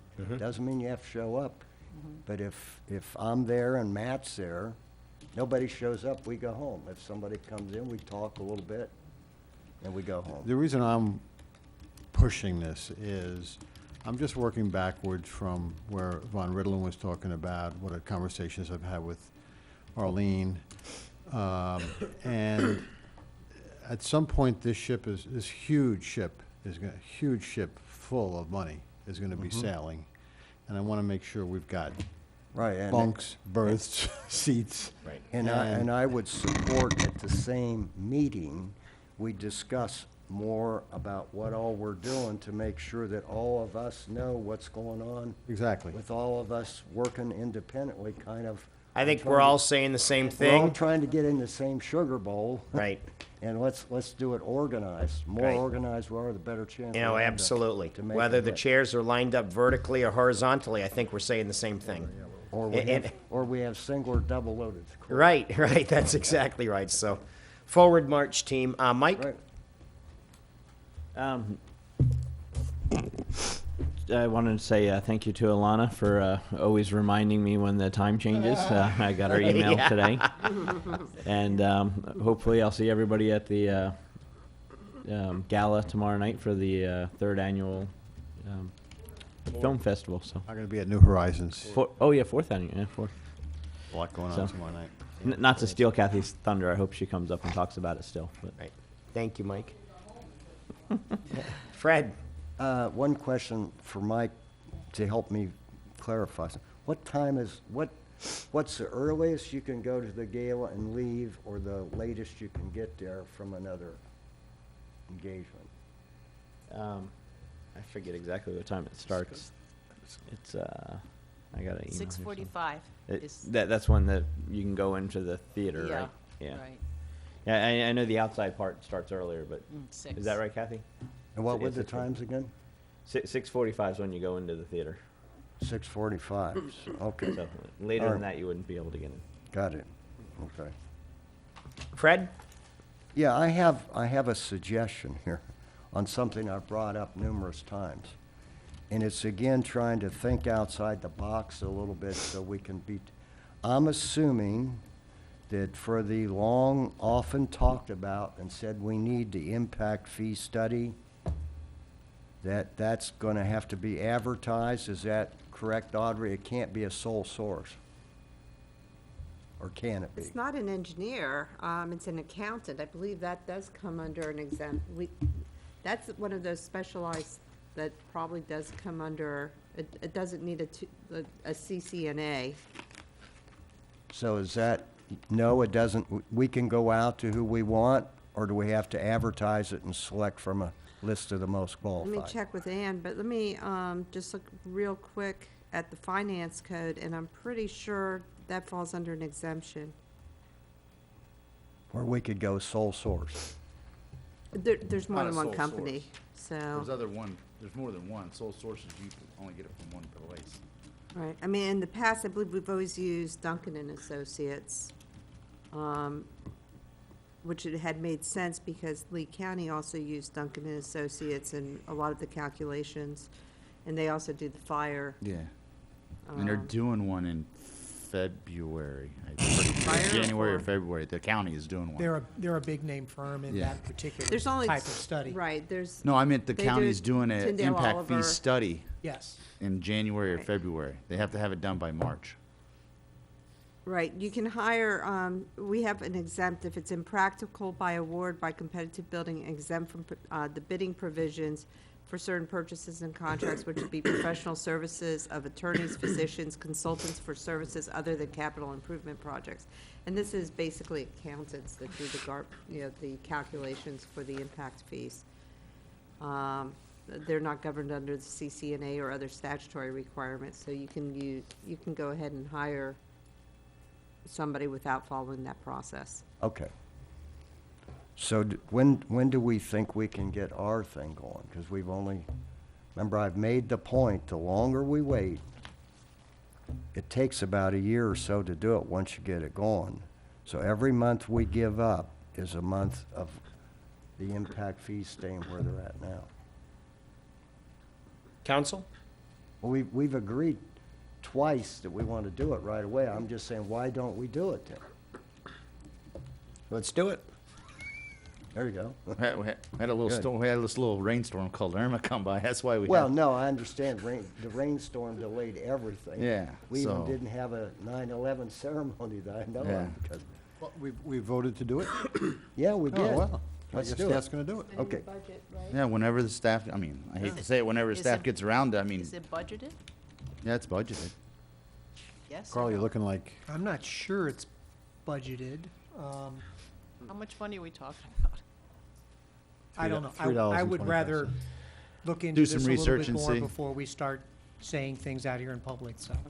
And I don't know Let's if it'd look be. into it. And again, I don't know if it'd be worth it to find out is the county using Duncan and Duncan, and that way maybe piggyback off them, because they're going to do a little bit of that research for Oh. this area too. Oh. I think that's what we talked about when we had this discussion earlier, that we were discussing whether we wanted to piggyback I guess we're with doing the- it in with the Lee February. County. Well, the last time we discussed it, we said we didn't want to wait for the county to do it. We're here. Get out It ahead. takes a Now, year and they're gonna do it all in I 9 care months. about, let's get it done, because we're losing money by not doing it. Well, let's Now- let Carl figure But out all these obviously, I things. just remind the council that you've only got so many staff. Yeah. And every time you ask the staff to do more, it's the same people you're asking, so. No, I understand. We want to be responsive to the council, but we also need to be realistic as to what can get accomplished. Especially So- when we're Is there looking at the anybody we grant could give a- program and the grants that we're asking right now, especially that are really time sensitive. Well, not only that, there's a lot of interaction going on with FEMA and making sure that we comply with their requirements, and so we're not losing money in that particular vein as well, so. Is there somebody? Fred, why don't we pick up on Greg's notion, assuming it's correct? Yeah. I mean, that the county is doing it in February, and we'll try to piggyback on them? I will confirm that tomorrow with my All right. contacts at the county to see if it's And being then done. there's one other idea, and that is we probably have got contracts with different groups, from Dr. Banyan to Waldrop Engineering, that could help us write the RFP, or not RFP, the thing we want them to do, because we don't even have to go out on a bid. She's looking into whether or not you need to, I think. Yeah, Are you talking about for impact fees? Yeah. We probably I have a already said scope. you do not have to go Right. out for a bid. No, I know, but to write up what we want, to help us write it up, Well, what's to write up? that's all I'm saying. We probably have the prior, Scope of business. professional services agreements that we entered into Duncan when we did Parks and Recs and when we did the roads. Those Okay. are, things on file. Okay, all right. Now, one other thing I was gonna bring up that, former Councilman Longcart pointed this out, and I'm assuming that it's gotta be reasonably accurate if he said this, but he's looking at some report that he said there was like no real estate transactions for the last month. And that would mean that should be in that business report that Amy's talking about getting prepared, because that's a segment of Bonita Springs' business. But supposedly nothing happened in this report for a month. So, probably Irma. Oh, okay. Oh, yeah, or we Yeah. can call Bear about that, you know. Great, thank you. Fred, anything else? Nope, that's it. Okay. I got a couple of things, in no particular order per se, but I'd like to give a shout out to Congressman Rooney's office for contacting me on this. So I'm going to, just so council knows, I'm going to read the letter, be sending a letter to President Trump. Dated November 1st today, President Donald J. Trump, the White House, 1600 Pennsylvania Avenue Northwest, Washington, D.C., 20500. Dear Mr. President, on behalf of the citizens of the city of Bonita Springs, Florida, I wanted to thank you for working with Governor Rick Scott and Congressman Francis Rooney in agreeing to accelerate completion of repairs to the Herbert Hoover Dike at Lake Okeechobee. As you know, this agreement will allow the U.S. Army Corps of Engineers to complete this critical renovation in 2022 instead of 2025 as originally scheduled. We are appreciative of the efforts of all of our elected officials to respond to the water issues here in the state of Florida. Obviously, the water control and safety issues involved here impact millions of Floridians, people who need to be able to rely on the dike and the protections it provides. Your support of this very important project will do what your predecessors only talked about. Your bold leadership will change the lives of millions of people in Florida, improve our fragile environment, and further stimulate tourism. Once again, my warmest and sincere thanks, most respectfully, Peter Simmons, Mayor of Bonita Springs. My best understanding is from Congressman Rooney's office that they're asking a lot of area mayors to do this. So this will be sent to the president along with others and delivered by Congressman Rooney's office. This Saturday, Doc's Beach House is celebrating their 30th anniversary, and they will be having basically an all-day event from noon on till about 9 o'clock. I will be bringing down a certificate of appreciation and recognition of 30 years of being part of our community. So congratulations, Doc's Beach House. The first 30 you're down, the next 30 you ain't seen nothing yet, right? I want to thank Mike Kirby. We've had some issues here. As we know, there's no good place to put the debris. There's no good place to chip the debris. It's bothering the eagles. It's bothering the turtles. It's bothering this one. It's bothering that one. I want to thank Mike for working through that and looking into that. We have citizens concerned about the wood chippers, and we're working through that. And we have citizens worried about the debris in their front yard. So God bless the eagles. We're going to work to protect the eagles here in town, but we're also going to continue our forward march on cleaning up Bonita Springs. So Mike, thank you for helping us strike a balance there. Everglades Wonder Gardens this Sunday, November 5th at 10:45 is having an event. I hope people are able to stop by. Tuesday, November 7th is Election Day in Cape Coral in Fort Myers has had theirs. So in Cape Coral, we'll be selecting a new mayor and members of City Council. And November 7th at 6 p.m., we'll be having our second meeting of the Diversity Outreach Committee here in Council Chambers. So that's what I have. Council, anything else for members' items? Okay. What about approval of the minutes? So moved. So moved in a second. Further discussion? Roll call, please. Mayor Simmons. Aye. Councilman O'Flynn. Aye. Councilman Gibson. Aye. Councilman Forbes. Aye. Councilwoman Carumba. Aye. Councilman DeWitt. Aye. Councilman Aye. Slechta. Wonderful. Okay, we're going to move on to public comment now. Members from the public that would like to speak, please come forward. Hello, Rick. Hey, Rick Steinmeier. I've got a lot of questions, but you guys don't have the time, and I don't have the time to chase you around. How about having a town hall meeting sometime? You've been in office over a year now. I haven't seen a town hall meeting where the people of Bonita could come in. I know you're awful busy right now and all that, but it'd be nice to be able to ask some questions and get some answers up front sometime. So that's my request, that you schedule that maybe next August or something. Thank you. Thank you, Rick. Always spring forward. Hello.